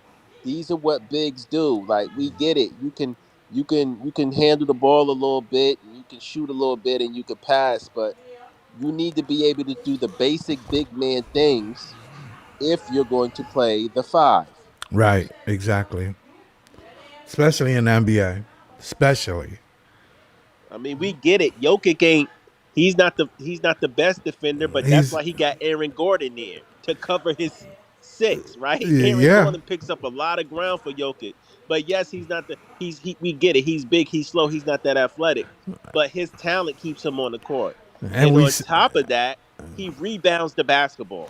right, exactly. And MPJ was there when they won the championship. So it's So like, okay, well, they had shit. a bunch of rebounders. He don't play that good defense, but we'll cover it for him because he's so talented. But he do rebound Right. Right. at least. Yeah, yeah. Yeah. What you think, Saint? Saint, you still there? Yeah, I'm here. As far as my take with Danny Wolf, Yeah. like, see, okay, so I can't remember where I saw it, right? Somebody posted something, and it was like one of his better games on defense. So it's like I see the IQ. I see how he like it. Just all right. How do I say this? I'm sorry. I see the IQ. He has skills that we all see. It's just a matter of putting it together. Putting it together. Yeah, like, I mean, obviously the three thing is going to take more consistency because we all know Jordy wants everybody shooting threes. But as far as down in the paint, you introduce that physicality, those rebounds will come, right? But it's also not his strong suit, so I'm not expecting quite a bit. Hopefully he does, but I don't know. Do you think? I guess the better question is, how do you think they're going to use him? I mean, because we know he needs some physicality, but how do you think the Nets are going to develop him? Like, that's the bigger question. I'm going to tell you where I've been discouraged with watching him last year. At Michigan, he actually rebounded. He averaged 10 rebounds. Like, rebounding wasn't an issue at Michigan. You can't get to the pros and then you don't rebound. Like, what is that? Yeah. Like, but that goes back to what we're saying is because he's getting pushed around. The physicality part. It's like where some people got upset with me for the video I did of him telling him he need to dunk. It's like, yo, man, if you 7 feet, why are you trying to have a Kyrie layup package? Yeah, like, right? You don't need to be fucking Magic Johnson. You don't need to. Right, yo, you don't need to be Kareem. You don't. Yo, Joey talking about how he's Dipsy doing out there dribbling, and I don't disagree with that. Like, you're not a Harlem Globetrotter. As soon as you get 1 foot in the paint, you should be dunking on everybody. You 7 feet. Like when people see Jay, you when he it's did caught a coming. couple bodies though. But Jay, he has. He had a running. He had to have a running start. Jay, he's got lead feet. Jay, he was running when he did it. If you look at it, he was running to the rim. Running start every time, but rebounding, Saint, a lot of what people don't understand what rebounding is, and Dennis Rodman showed people this. As long as you have the proper positioning, you can be a great rebounder. Right. Oh yeah, 100%. Yeah, but Dennis Rodman had to deal with the devil. That man had the skill and a way of grabbing rebounds that I have never seen another human do. Yeah, and he was physical. And I he was got very to. He What's physical. cool? was. I got to meet him out here He once. weighed He's an like interesting dude. 210, I think. Yeah, Like something he like wasn't a that. big guy, and he Yeah. was physical. Yeah, he was physical. Dude, he just his awareness and vision and the consistency to stick with it, even when he was in the worst position. It was incredible. When you look at Danny Wolf's body, he doesn't have long arms. He has a long torso. His torso is long, but his arm span ain't that long. Have He's y'all just- noticed that? Yeah. Not enough where I was like, whoa, he looks like a Tyrannosaurus Rex. Like I didn't. No, I honestly think with Danny, he has enough tools that are there, and he's got to find a way to make it work. And if they're gonna put him in the paint quite a bit, he's got to get used to the physicality. He can't be like whoa, like no, like you got to go in there with authority. And if you're not trying, and you're not, he's not going to be a malicious player. So I just don't see ever him having the intention trying to hurt somebody. But he's got to get used to it. And but my same question is, how do you guys think they're going to use him? Or how do you think they're going to develop I'll tell you how we gonna use him, bro. Hold up. Go ahead. Oh, This boy. is Oh, here we go. easy, simple shit. He woke right up. His physicality is mostly gonna come on rebounding and guarding and shielding off offensive rebounders. You know what I'm saying? Like that's where most of his physicality is gonna come. If he has to guard center straight up, man, like I think that's where a lot of his physicality is gonna come at too. But our center position mostly is gonna be in the beginning. It's probably gonna be played mostly by committee by the three centers that we have on the roster. I think Mo probably will play a good amount of maybe 30 something games. I see him, but I don't really see Mo playing over 50 games.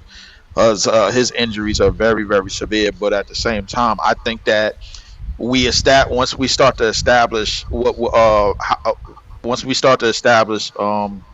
offense to a T, that's when I think Danny Wolf is going to be a lot more comfortable, bro. Like because a lot of what he's going to do is just start to allow the bigs to roam around and allow them to play to come towards him and bring him to where he's at, and which is on the perimeter, because he could get out there and basically move them around and basically have them moving laterally, and he could break them down.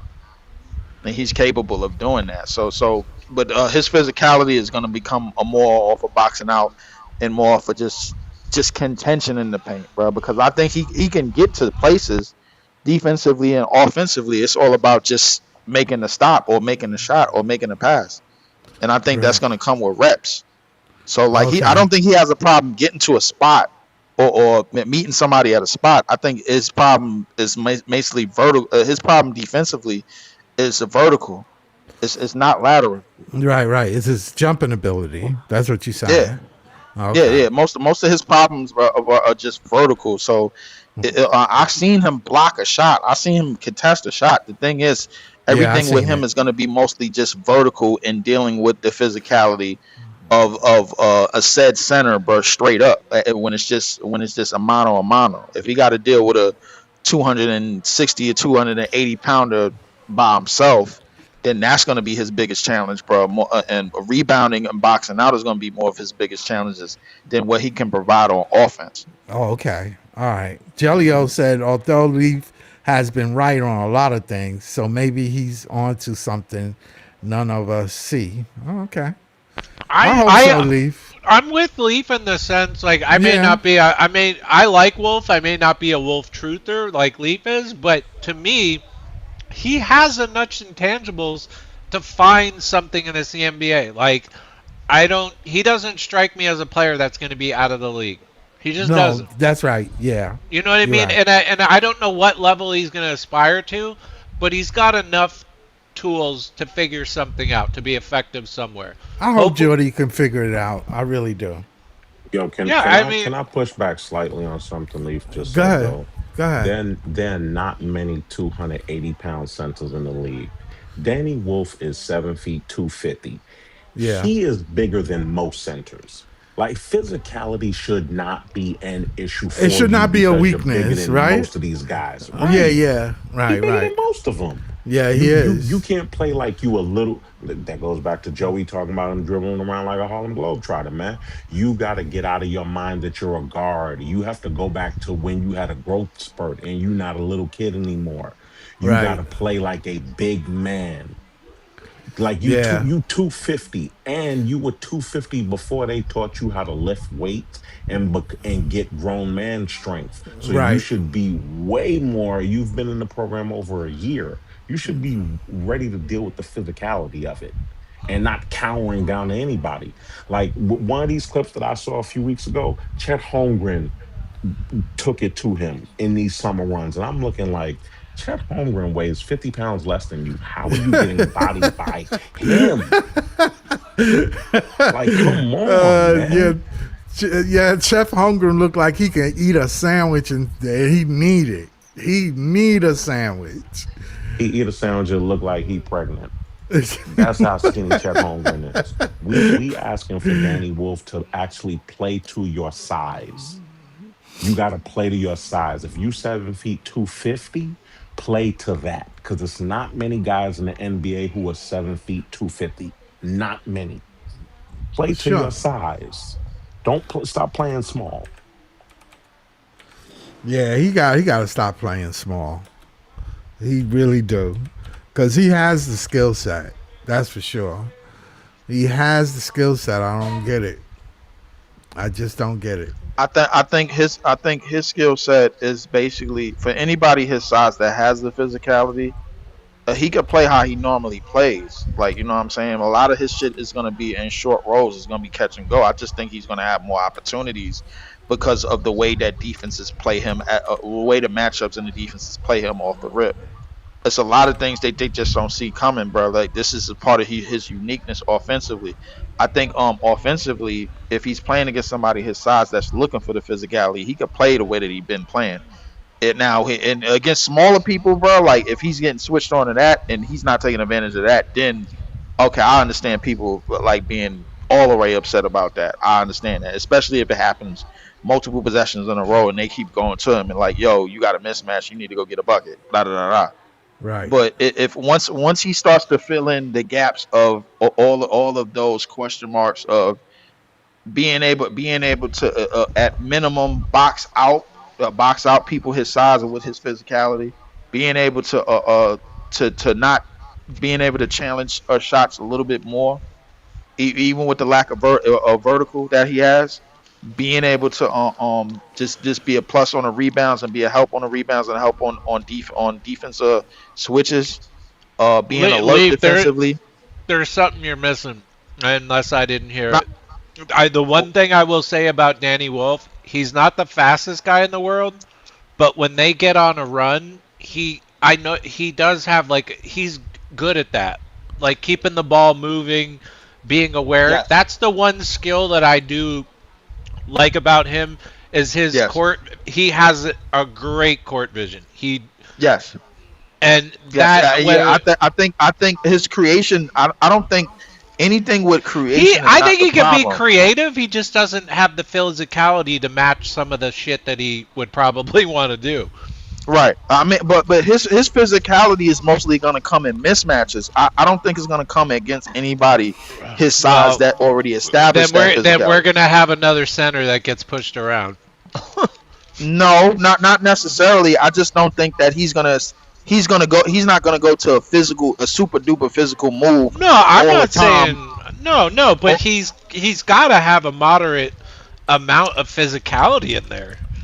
Like if they're playing him that's why I always go back to how are they going to play him? Because if you are going to play him in the paint, if they playing him at the 5, I think most of his physicality is going to be saved on the defensive end and rebounding. But Lee, how long did we complain? But how long did we complain about Clax getting punked? for seasons. I mean, but Clax was clear. Clax never weighed over 220 pounds. Like I'm not saying Clax, that, but problem. the song. Clax's problem was he like they he was the loner like in terms of the five. A lot of times when he was on when it was just, when him Yeah, on the court. but the issue is we're still maintaining. Here's another 7 foot. Here's a guy that's almost 7 foot, and we're like, no, we're not going to worry about. No, like we gotta gotta have somebody with some physicality down there. Is it just on going to be on Dayron? But no. I think a lot of what you're saying makes sense, but I think the way it could be counter-reacted is once he's on the offensive end and we have a chance to gather more possessions because he's we all agree that he's got to use his smarts to get in the right position. He's got to use absolutely. His brain I think it's going to take a lot of smarts as opposed to just brute strength. There's no doubt. There's no doubt he's gonna have to do that. So a lot of his physicality, I'm not saying all of it, but a lot of it is gonna come just dealing just helping out and boxing out and making sure the paint is cleared for a rebound. They're making sure the rebound opportunities is there, not just for him but for Randall and for MPJ. And for anybody, I think it's going to be rebounding opportunities for everybody. But if it's mainly rebounding opportunities for him, and it's a certain amount of minutes, and they playing a certain style where he's allowed to be like the outlet passer off a defensive rebound, and he's allowed to push pace like he knows how to do at the center position, as well as Julius Randle, as well as Michael, as well as Yegor, bro. Like I think it's going to be a lot of opportunities for him to average the numbers that I think he's capable of averaging. You know what I'm saying? In said minutes, bro. Like it's not going to be in minutes where it's like, all right, yo, if he play 25 this night, bro, we got to rest him for another game because we got a back-to-back. Remind you, we got all of the back-to-backs this year. Most of them. We got the 16. I think we have 16. We got 16. Only the Pelicans got 16. That's obscene. That's not by chance, bro. That's the NBA saying, "Yo, we don't care about you." That's all it is. The one thing I will, excuse me, give a little where I'm not too concerned is because of how young we are. There should be no reason we should be dogging ass in either of those games. Thank you. There should be zero. Youngest team, we should have. Dude, there should be zero reason we should be winning most of it, like those, because that some of the other teams are gonna have it. But I'm just saying we got enough young guys, and this goes into maybe the answer or what you guys were saying, or when Joey was talking, where it's like these are then the games, these are the situations. Those 16 back-to-backs are where you really throw the rookies or sophomore. It's where you really throw the guys to the wall and be like, you give them one of those games where it's on them. Like that's where you do it, right? They're not going to burn out Randall and MPJ. They're going to fucking, whether somebody says it or not, they are going to do everything they can to keep that back, either for a trade or signing. I mean, I listen, Saint. Everything that you're saying, bro, like in broad, makes 100% sense. The thing is that like in terms of the younger players, I think everything is going to depend on tempo, pace. It can start with the guards, but it can also carry out with Danny Wolf, who knows how to grab a rebound and push pace and play in an open court. You know what I'm saying? So we know he's capable of doing that. We got a real mixed bag of slow and fast players. So it's going to be interesting to see some of those lineups, because there's going to be some of those lineups, if they wanted to, could just be a bunch of fucking fast dudes out there. And it's going to be interesting. That's true, but because here's the thing, Saint. None of us can argue that we might have the fastest player with the basketball in the sport right now in Nolan Traore. That's true. So none of us can really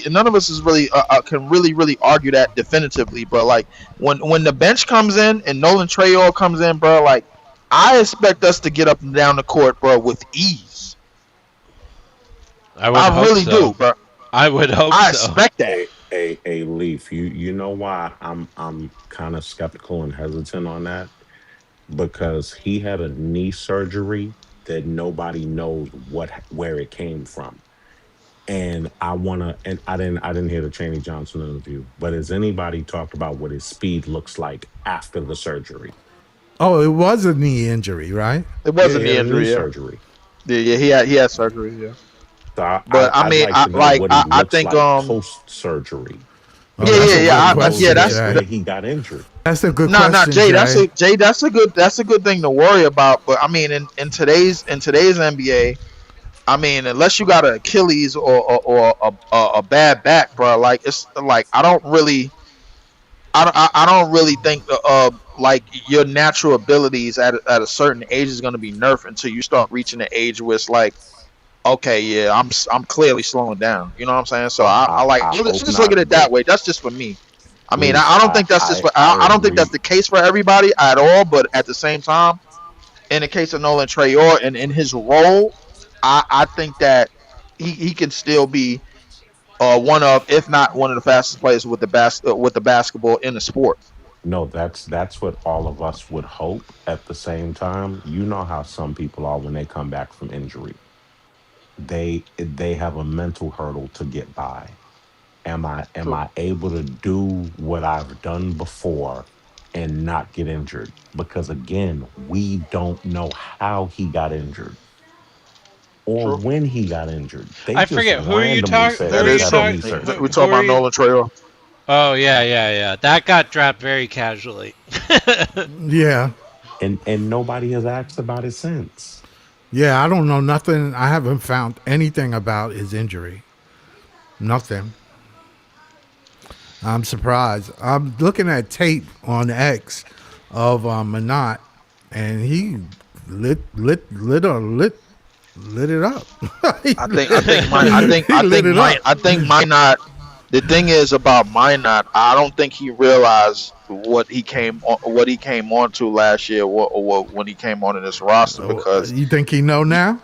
Oh, he's got a great. He's I got a think great opportunity. I think he understands This is that his. he This has is I his. think he understands that he has a shot, but I Right. think he's smartened up but to understand that, yo, I got a 2-year deal, it's $9 million. I got a chance. The thing is, he's been a throwaway in the league, bro. Like ever since, like this is 4th year in the league. I think he's already been on this is his 3rd team. And I think he's been one of those guys that's been like kind of a cast off, kind of a throwaway.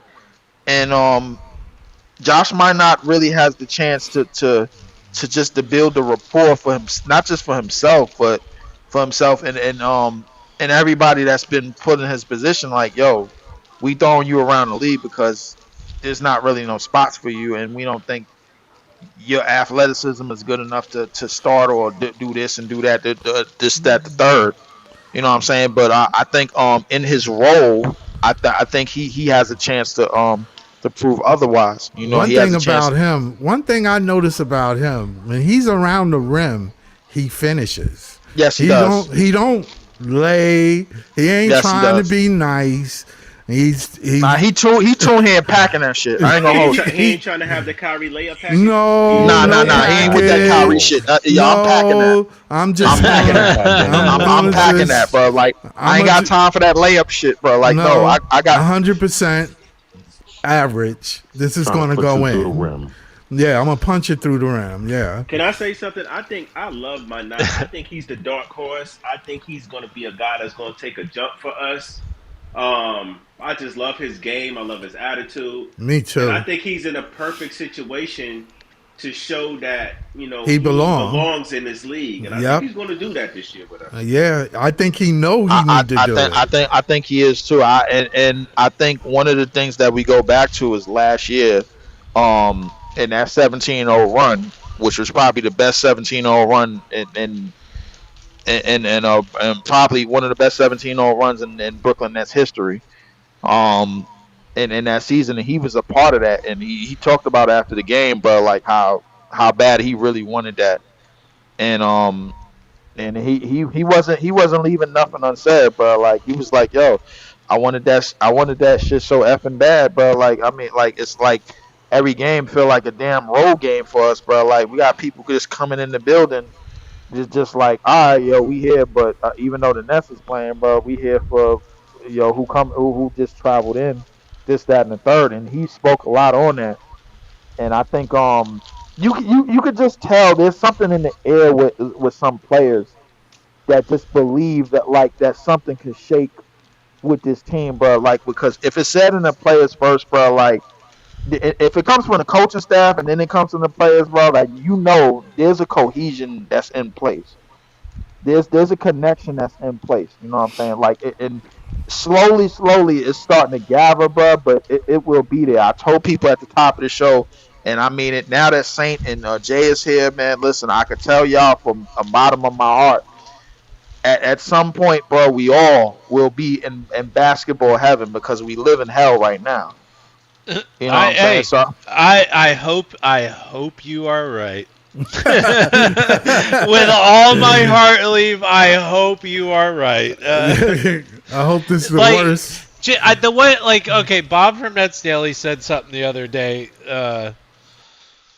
where, and actually, like, I understood, like, because I asked him, like, hey, where's your line of fail, where it's no good, and he just answered back, he's like, and I could just tell, part of it's because his age, how long he's been a fan, he's like, if these two just work out, he's like, I could give a fuck about the rest, or I could give a shit, and it's like, I agree, like, it annoys me, I'll be, like, waste of, picks and judgment, but at the end of the day, he's kind of right. I'm like, I need Jaeger and Brown to fucking pop, dude. They need to be the closest thing to stars as they can be. Yeah. Like this, like as fans, like fuck the ownership, fuck the GM shit, like all the stuff we argue about. Just at its core, I need these guys to be good as a fan. I can't keep doing that's this a fact. shit. That's You know what I mean? That's a fact. Like I cannot, like, I'm not saying, like, I'll always be a fan, but there will be at some point, like, if this repeats again, like, I'm just gonna watch him when I can. You know what I mean? I'm not even. Saint, you said the same thing I've been saying. I think they have to get to the point where it's like, yo, listen, forget about the damn management, forget about upstairs. It's about us and the coaching staff and everybody that's locking in on what we need to do on the court.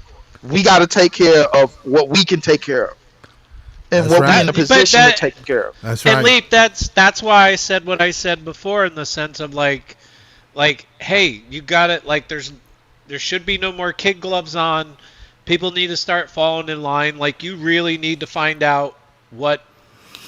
I understand it's going to take a little time, so I'm not, like, completely have this massive expectation. But, like, you just drafted all these people.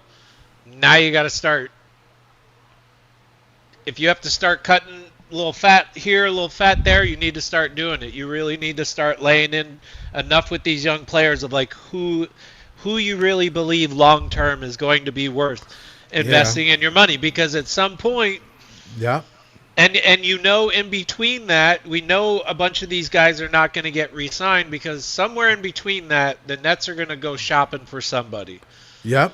And we could easily see a bunch of these guys moved, or just in general fade out.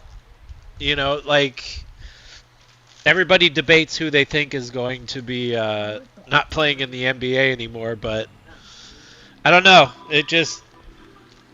at the end of the day, that's where I'm at with it. I think I might be, a lot of people might not agree with me on this, and I know Mark throws the word being optimistic and opportunistic. Oh, I hate that shit.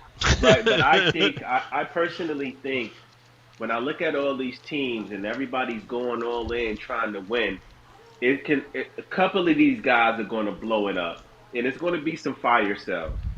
And I think the Brooklyn Nets are the perfect buyers, because they'll be sitting back waiting for those fire sales. That's what I want, Joey.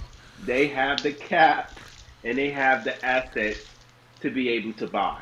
That's Maybe why I be was That, five. but telling John. That's why I was telling John. So Instead go of ahead. just going and trading people, giving up number one picks, and make a move, sit back, John. Relax. Exactly, because sometimes you just gotta Relax, sit back John. and wait. Sometimes you just gotta sit back and let shit develop. Because, like I Yeah, sit said, back. Wait, a lot of well, these, but hey, hey, we are hey, better than a last lot, a year. lot of these This teams team is that better than last year. they got it. You got to have a balance though of being patient and missing opportunities. That's true too. But I'm Because saying, So, I'm okay, saying were- the team. let me ask this, right? Go What ahead. if you saying you gotta have a balance between being patient and missing opportunities? What Yeah. if we do? What if we But bite at Joey, a couple? you're not gonna. Hold on. All right, What if go we on. bite at a couple of opportunities right now that you guys want, and then all of a Oh, sudden, I don't have hold any of on. those. Let me I let know, me I know. I'm finish. just saying I don't have any of those. But go on. And all of a sudden, Jokic is available. Oh, hey, dude, he'll throw But we can't get him. everything. We can't get him. I'm just saying, this is a hypothetical. We can't get him because we wasted all of our assets and all of our cap space on other opportunities. Well, I mean, listen. I've advocated. It's funny you say that because for me, I've always said, hey, I know some people are like, especially this offseason, a lot of people were pissed. I don't know why. You should know what situation we're in, and you should know by now that they are going to try to keep themselves in that position, which I don't disagree with. But it's like that's why you didn't see MPJ get signed. They are not giving him what he wants. They want to stay flexible. They don't want to commit to anybody. That's why. That's why for the last. But there's contract. Exactly. I've been saying that for all the way to last season. That this is why they've been getting nobody has been getting contracts more than 2 years. None of the second year Wrong. But they've even said it. Like they're not going to do any. I mean, Mark's literally said it. He said basically we are not doing anything unless we know that it's franchise altering. Right. So you know he's just waiting.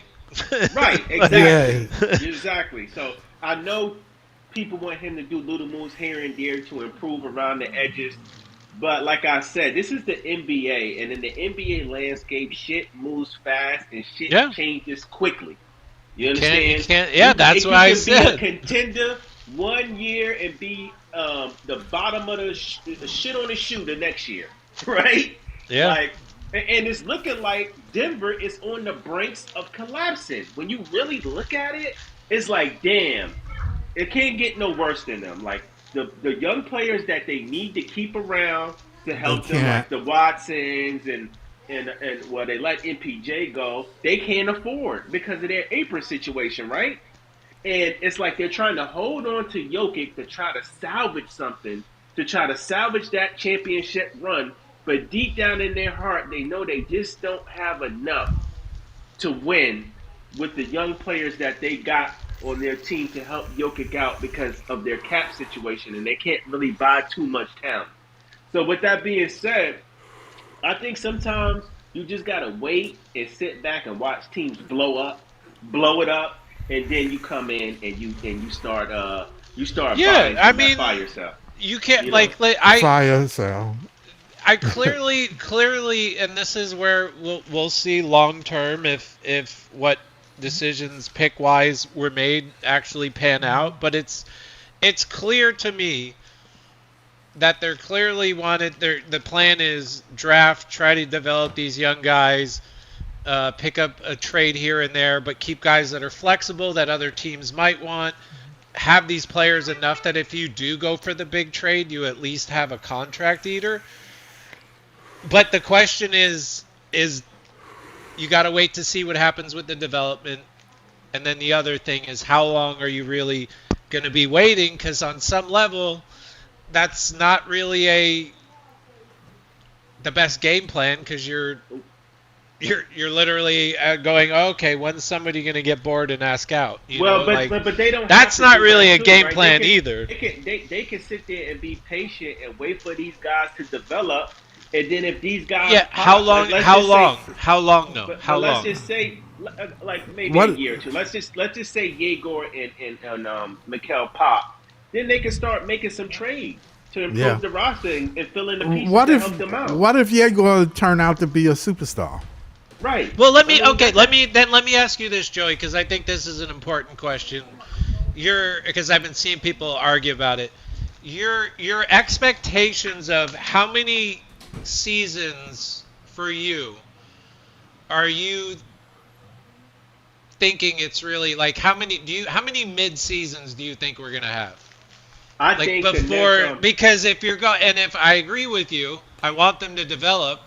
I just wonder how long that's going to take for them to pop, and I think that's one of the deciding factors of how quick do they pivot to this pathway. Because, like, listen, at the end of the day, they are in a position where they could go a bunch of different directions, right? Like, Right. exactly. do I feel like on the off seasons with the drafts they kind of missed some boats there? I do.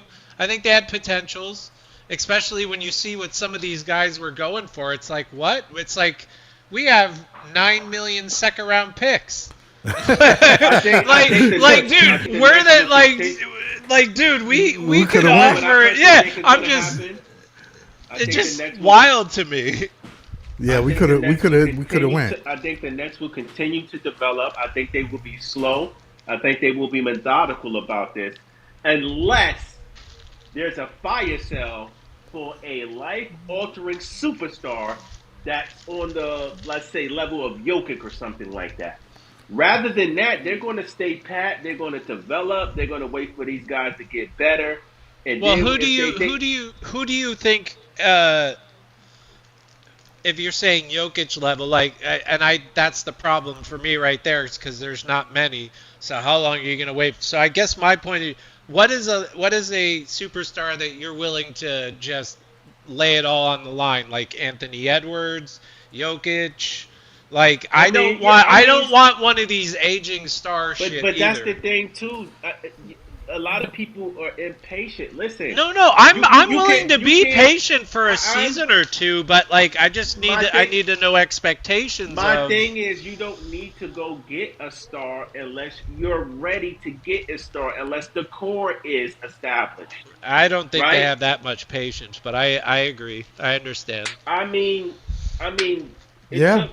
It took, like I said, it took OKC about 6-7 years. It took Boston about 6-7 years. I mean, you got to establish your core first, bro. I mean, if there are opportunities out there for you to get the big fish and you feel it's worth it, you get it. But rather than that, stay pat and develop your youth. I will say this, and what I am going to be looking for with Yegor Mikkel is if they look like they could handle how, because I think Yegor is going to have a pretty good year this year. I just do, and me too. I feel like from what I've seen so far, I feel like there is a definite difference in his energy. Like clearly, he as of right now, he looks good. He looks like if he plays that way, that'll be great for the team. But I'm also not opposed of, and depending on how well they play, that say somebody does become available in this season where the Nets are like, we can't wait, or even next season or in the off season, and yeah, maybe Yegor and Mikkel are not fully developed where they are. I'm also not opposed to them being in there with them. Like, I hopefully it's not somebody that almost happened with Jaylen Brown, and that was shot down. Oh, that was never gonna happen. That was never gonna happen. I saw people getting upset about that. It's like, dude, you I'm sorry when you say the things and have the conversation about Joe Tsai, and you say what you say, there's no way that man would be like, bring him here. It was Say. No, I know you did it. I know you did. I understand the history between Joe Tsai and I'm not saying you did. What I'm saying is it was reported that the Nets brass had discussed it. They discussed the Jaylen Brown situation. Right? That's what I'm saying. No. I agree. I'm not questioning you. I'm just and I just don't, even if he didn't have an issue with Tsai, right? I still don't, even though as good as Jaylen Brown is, it just wasn't the right timing for Jaylen Brown. Oh yeah, no, I agree. I like him. I like him, but it really Cause like but he doesn't need to be somewhere like here. He wants to win. He's gonna go somewhere where he wins. He just wouldn't have been a fit no matter what. Like he wants to win. He's So already had one. and another thing is this organization got to come out of that. They don't fit. If you want to win, you truly want to win a title, I I just you don't know. you People gotta understand. We starting from the bottom. You got guys in here. I think it was on Breezy podcast talking about, oh, we need to make the playoffs, and I'm like that NFL coach, playoffs. Like, listen, buddy. Oh, I have No, zero the expectations. Nets need to develop. They need to get better, and they need to establish a core and an identity before we start talking about some fucking play-in or some damn playoffs.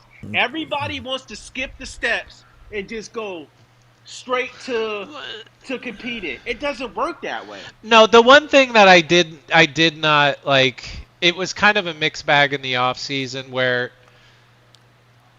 on one hand, it was like people wanted to take their time, and then some people just went overboard when I don't know what kind of expectations they had the team was going to do.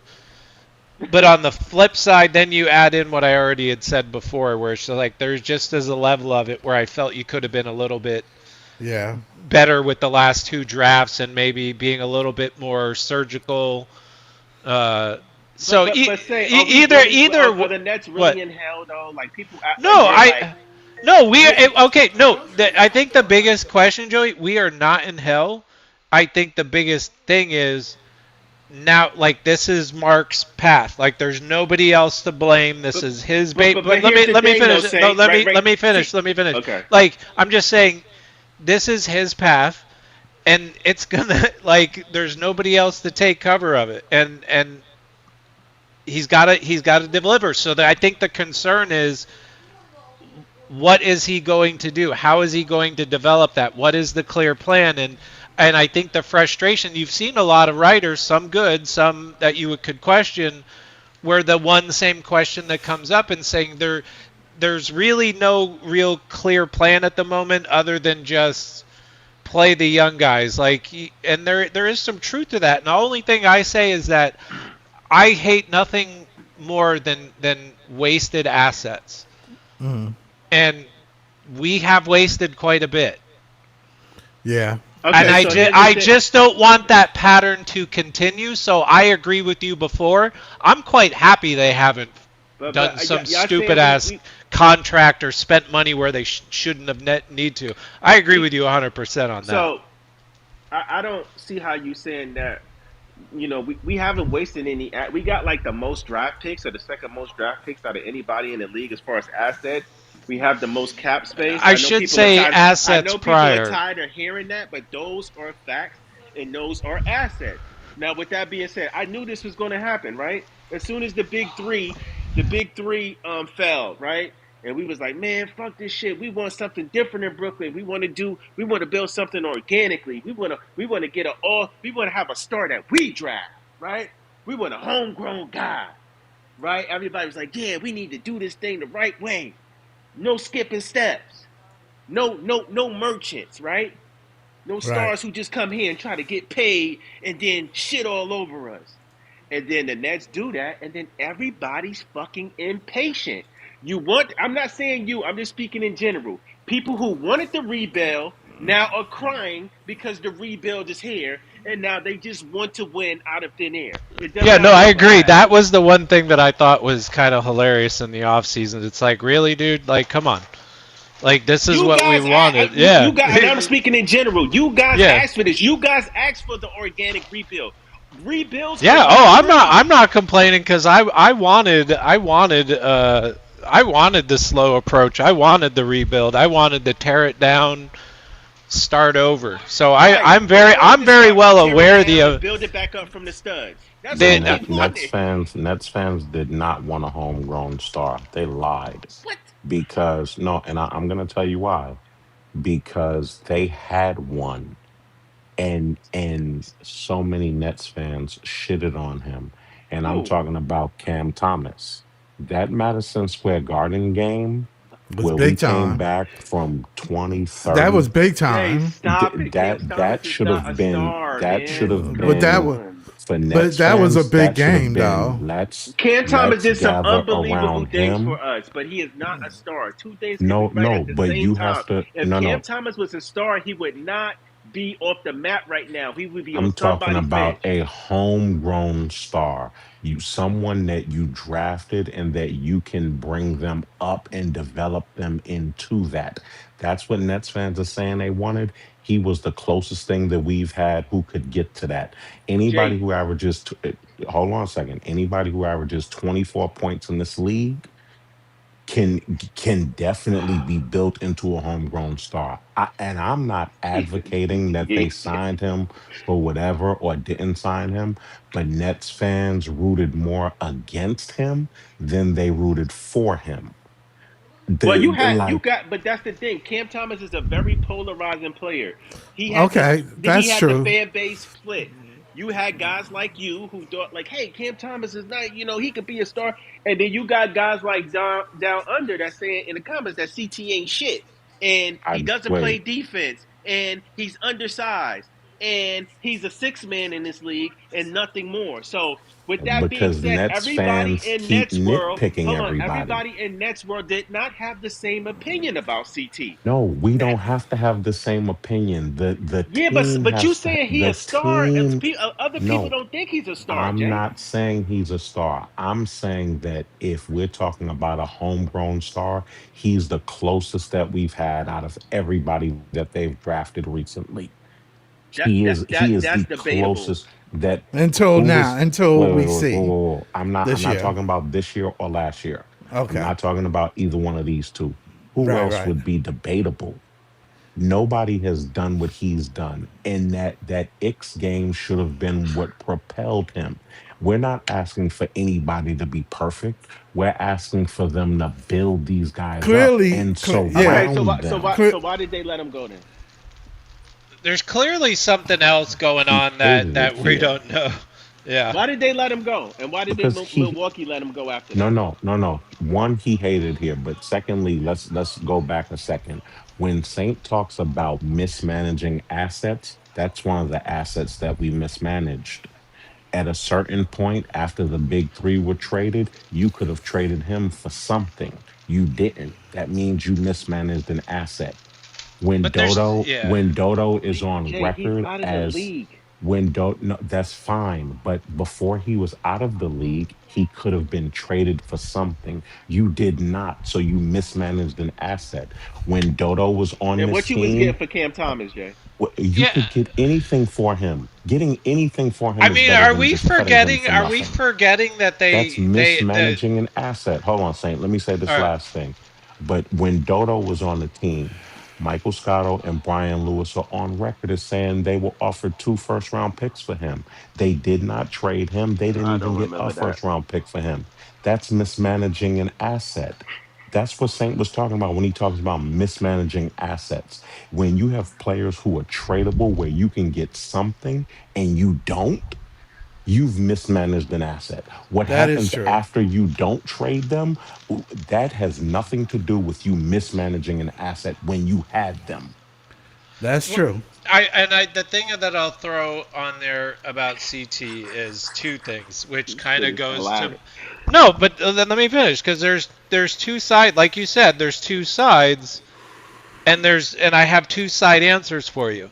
Go ahead. Clearly, he was good enough for them to offer him a decent contract. He turned it down. Yeah. Exactly. So that's his Yeah. fault. But they offered That is his him, fault. whether you agree with the number or not, they offered him something substantial, and Good point. he chose to bet I on was getting himself. ready to say that. I was However, getting ready to say that. however, on the other side of it, it is unbelievable that you had a man with that type of scoring talent, and you couldn't figure out a fucking way to make that shit work. Yeah. Like, That's true and too. I also think he's a victim of coming in when the big three came in, but it worked. Saying you answered your own question. No, I've answered, he but he was better than what he was. no, He I'm not. more. That's not what it. No, work. that's where you're focusing on. That's not what I'm focusing on. I already said he's responsible for not taking his thing. I'm explaining from both sides of it where he was good enough that they offered him a significant more contract. Okay, so can I just and ask at you the one well, let me question? finish. Let me just finish this last part where it's like, but at the same time, there's his side of it. But there is a part from when he got drafted, how all that dumb shit was going on. You did have coaches. We're not going to pretend like Jock Vaughn and them didn't fuck with him a little bit, right? Like, I'm not saying it was a conspiracy, but he was a mismanagement of asset. I'm not putting everything on the Nets because I think I'll say the same thing I said when we first drafted him. I said there is no issue with him scoring. The question is he going to develop enough those other sides of his skill that is going to make him viable to stay in the league? And between his own side and the Nets, it never happened. And that's why I'm saying it's sad that a guy with that level of a skill is not in the NBA. And I do think part of it is the CBA, but there's a lot of players like that. Exactly. So, this is what I wanted to say real quick. You saying that they could have made it work. I'm just saying I don't know how you could. Hold on. I'll let you speak. Let me just say this. You guys have to understand, if you got a problem with a dude and you're trying to make it work, it's like the girl, right? You're trying to make it work. You're trying to keep your relationship together. But she's like, fuck you, dude. I don't want nothing to do with you. I want out of here. My point being, you can't make it work with people who don't want to make it work. No, and I don't disagree with you, but before that, they disagree. offered him a contract. So I agree. Yeah. It's not just about the contract. It's about him wanting to play defense. It's about him wanting to play make. It's about him wanting to buy in. It's about him not pouting on the fucking sideline and not fucking acting like a good teammate and cheering his teammates on. I don't disagree. Listen, I don't disagree with you, but I guess disagree. The point is you're trying to make it all one-sided, and it's not. If you let me finish, I'm gonna get to that. Okay. Now I understand. I agree with you. Jacques Vaughn absolutely mismanaged him. He should have found a way to get him minutes. I'm not denying that, and I'm not denying that he did not come in at a funky time to where the Nets were competing. And they weren't really worrying about developing and playing rookies. They were trying to win a championship. That's why they got all these old niggas like Blake Griffin and the other center and Paul Millsap and all that. Yeah. So I understand that. I'm not denying that. I agree. 100%. But let's not sit up here and act like CT did not think he was better than what he was. Nobody said he wasn't. Nobody. I wouldn't say that. I wouldn't say that. Not one person didn't say. I wouldn't say that. A lot, but I'm telling you what CT thought, because CT thought that money was bullshit. I know, and he chose wrong. He chose wrong. He thought he needed a max contract. Right. He chose wrong. He didn't even buy in to the shit we was trying to get him to do. You're right. No, nobody's debating that. Like I said, he made a mistake, and the organization made a mistake. That's my point. Mismanaged him. Steve Nash mismanaged him. Right. But hold on. But you know who I don't think mismanaged him? I Who? think Jordy didn't mismanage him. Yeah, I don't. I agree. No, I'll agree with that. I think it was already. I think that shit was already done. The damage was done. No, they offered him a contract on the strength that Jordy gave it to him. It's the injuries that did him in. Yeah, the injuries is what did him in. The injuries, back-to-back seasons. Oh, his ego, yeah, it could be, because players have egos. Yeah, they got to. At that level, you got to think you the shit, or else you won't be the shit. But definitely mistreated him. No, but you just admitted you would just up here and act like he wasn't starting with Ollie. Like But nobody has said that, and you basically proved my point. I said it's a both-sided thing where one thing happened over here. They obviously thought enough of him under Jordy to offer him a contract. He chose to bet on himself. He chose wrong. He played but they're 100%. That's why I'm saying at the end of the day, it is a mismanagement of an asset on both parts. And you even said it but wait. You just said that both the coaches fucked with him. That's a mismanagement of assets. But this is why I don't agree with it because I'm confused. Then can you let me answer your question? Yeah. Because he got a fair shake after that. Okay, so what? Ollie gave him a fair shake. Jordy gave him a fair shake. That's where he fucked up at. When he started getting playing minutes and we started to give CT the ball, we wanted to see what he was about. We believed in CT. We wanted to develop CT, but CT had an attitude problem. Nobody's like saying anything against you on that. I'm just it's as simple as it's still a mismanagement of an asset. And that's all I'm saying, right? Like, trust me, I'm well on the record of talking about him where it's like, hey. Yeah,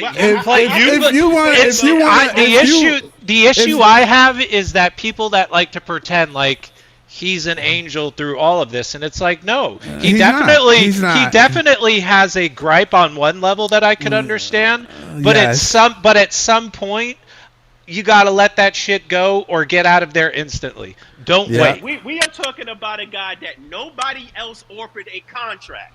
Nobody. Wait, Joey. What happened in the Bucks? To sign Cam Thomas, and people are up here caping for this dude. Joey, who's up here caping? Who's up here caping? Nobody is doing that. Joey, who's caping up here? The point the Saint made. But Joey, who's caping for him? The point the Saint made. Nobody's caping for him. Saint is talking about mismanaged assets. 2 months. But Joey, who's caping for him? Who's caping for him? I'm not caping for anybody. Nobody even says he should still be here. Well, you just said up here. You said up here, so I'm sorry. General facts about the people who always making excuses for this dude. We not even talking specifically about Cam Thomas. He should have. Listen. I get what Joey. I get what Joey's saying, but you said up here, so that confused me. But I do understand his overall sentiment of what he's saying. Where there are people that do that, but we're not. Yeah. No, I get it for people who want Cam Thomas to be here, but we're not really even talking about Cam Thomas. That's just a name that was brought up as one of the many people who have been a mismanaged asset. That's why I said Dorian Finney-Smith also. He was a mismanaged asset. Like, there are a number of players who have been mismanaged assets, guys who could have been traded for something better than what they were. Yeah. Whatever name you want to use. If you want to use Cam Thomas, that's who fits. If you want to use Dorian Finney-Smith, that's who fits. If you want to use Spencer Dinwiddie before when he should have been traded, then that's who fits. Like, you got none of us are caught up on Cam Thomas as a player, what he did here, what he didn't do here. But the discussion was about mismanaged assets. About drafting a young star organically that we drafted. You brought up Cam Thomas. Yeah, to try somebody who could have been a homegrown person. Yeah, but he also tied into the point that Saint was talking about in terms of a mismanaged asset. He was and both. That's where we disagree. And like I said, I agree with Saint's point with the Jacques Vaughn and Steve Nash. But isn't that mismanagement? Isn't that mismanagement then? If you let me finish, I'm confused how you disagree. He don't. He's saying they redeemed themselves by giving him a contract. That's what you're saying, Joey. Yes, I don't think it was that big of a deal, and then it did not get in the way of CT. All right, look at it this way, Joey. Joey, look at it this way. Look at it this way. It's better to start right than to start later. Exactly. And the thing That's was, what the Nets did. They didn't start right. They wait. Manage him. But I no wait. What I'm he got a saying. fair shake after the fact. Yeah, but what I'm saying is it's better to manage it right from the beginning than to wait until later to try to manage it. Do that make any sense? It makes sense to me. I mean, and that's what they did to Cam Thomas. No, but they didn't give him that opportunity because of the situation. Whatever it is, that's on them. That's on the Nets organization either by offering him a contract.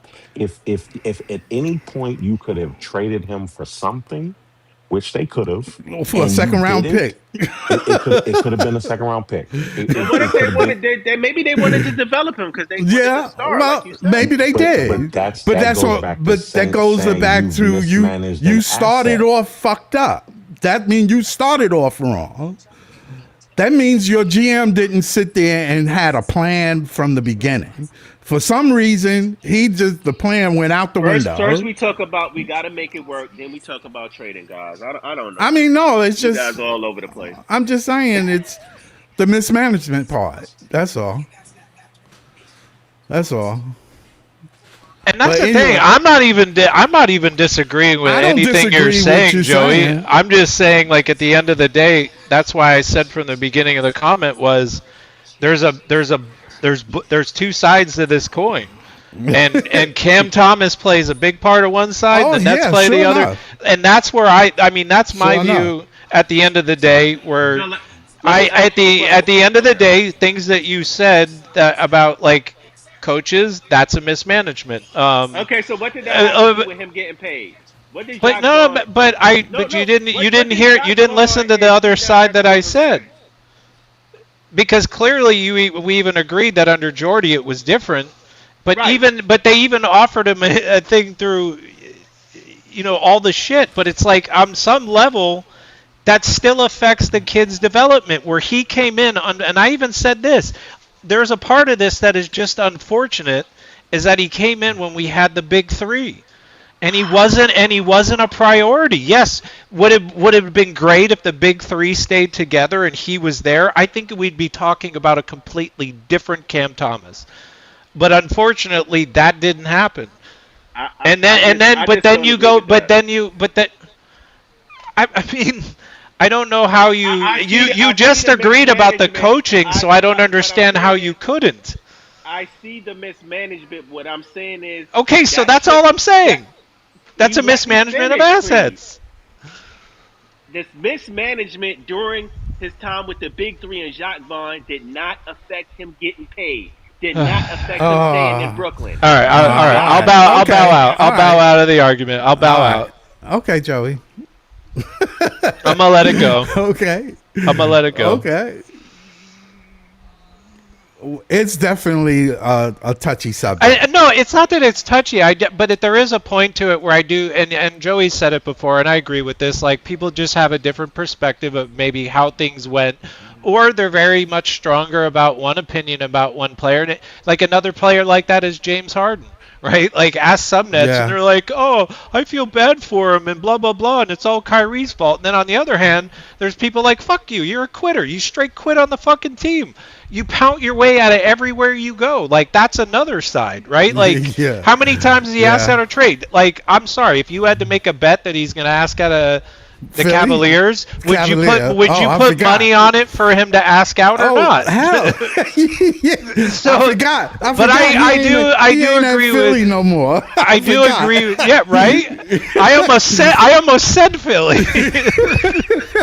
But I agree with Joe. Like I do agree. At the end of the day, there are. I don't want to say it's semantics, but there is multiple ways to look at it. But what I'm saying is I understand your point. I agree. We don't disagree with you, Joey. What I'm saying is during the beginning of his career when he was with the Big Three, I don't think that really affected him staying with the Nets at the end of his career here. Because you're saying staying his development would have been affected though. Most of that stuff because he couldn't play D for nothing. Water under the bridge. He was getting playing. Hold on, Scott. He was getting playing time. He had coaches that believed in him after the fact. The team offered him money. So what I are we think. talking about I here? mean, I think when you when you look at it, it is not unusual for me to sit back and say, okay, he was scoring points when he was playing with Schroeder. He was playing well enough to be in the league. Exactly. But I mean, it didn't work because he's already been here 3 years almost, and now you want to try to develop him. No, now you finally got a coach. $100 million. Well, that true. That is true. That is true. He was asking for big money. We have to understand, as much as we talk about that is true. It all boils down to the damn money. Well, he wasn't going to get that. We could talk about Ali. We could talk about Vaughn. We could. Oh shoot! I lost him. What happened? I got. No, and at the end of the day, it's like I think that's at where I'm at as a Nets fan. Is there a lot of people have a lot of opinions that there's a lot of truth and a lot of not, but at the end of the day, despite everything, I just need some shit to work out.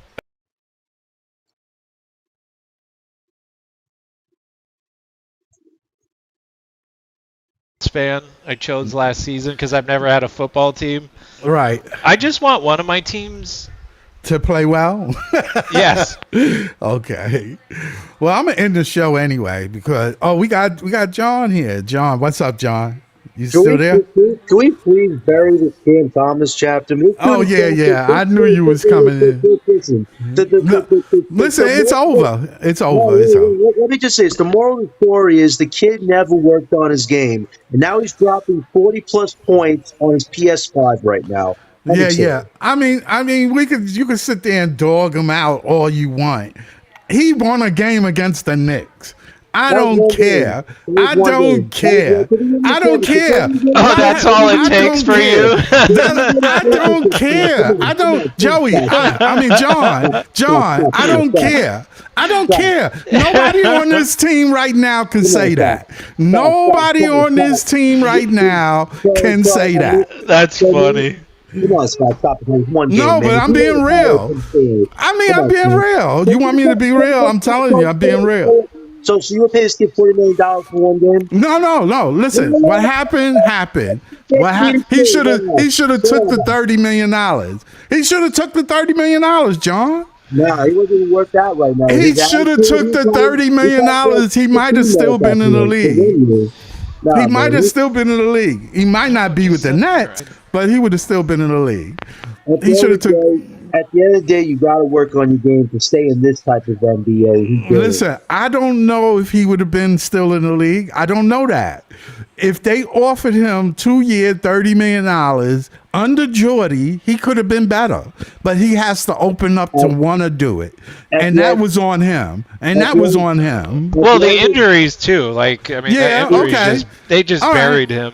Yeah. I mean, it was injuries. It was a lot of things. But realistically, we never should draft him in the first place. You had 3 of the best scorers at one point. I don't know why we drafted him. You didn't need another scorer. You had 3 of the best. It was always a redundant the draft we did with him because that goes back to what we were saying, mismanagement. If you shouldn't have drafted him, then that was on Sean. That was on Sean Marks. Listen, Sean Marks had to go half a decade ago. Okay, then everything he touched must turn into crap, right? I mean, Scott, look at the record he has: 300 wins, 400 plus losses. But we betting on these 2 backcourt guys to do their thing. So. Again, they need help. That's why we keep talking about Durant, Franz Wagner's. Again, you can't hoard 22nd round picks to what Saints talk about. These 20 to 13th first round picks. You got to catch them eventually. You don't hold on to assets forever. We're not going to do what OKC did, win a title with 30 picks at our disposal. That was a really rare, good young team. We're not going to make them playing it like that. All right, I'm gonna end the show though. But thanks guys for being here.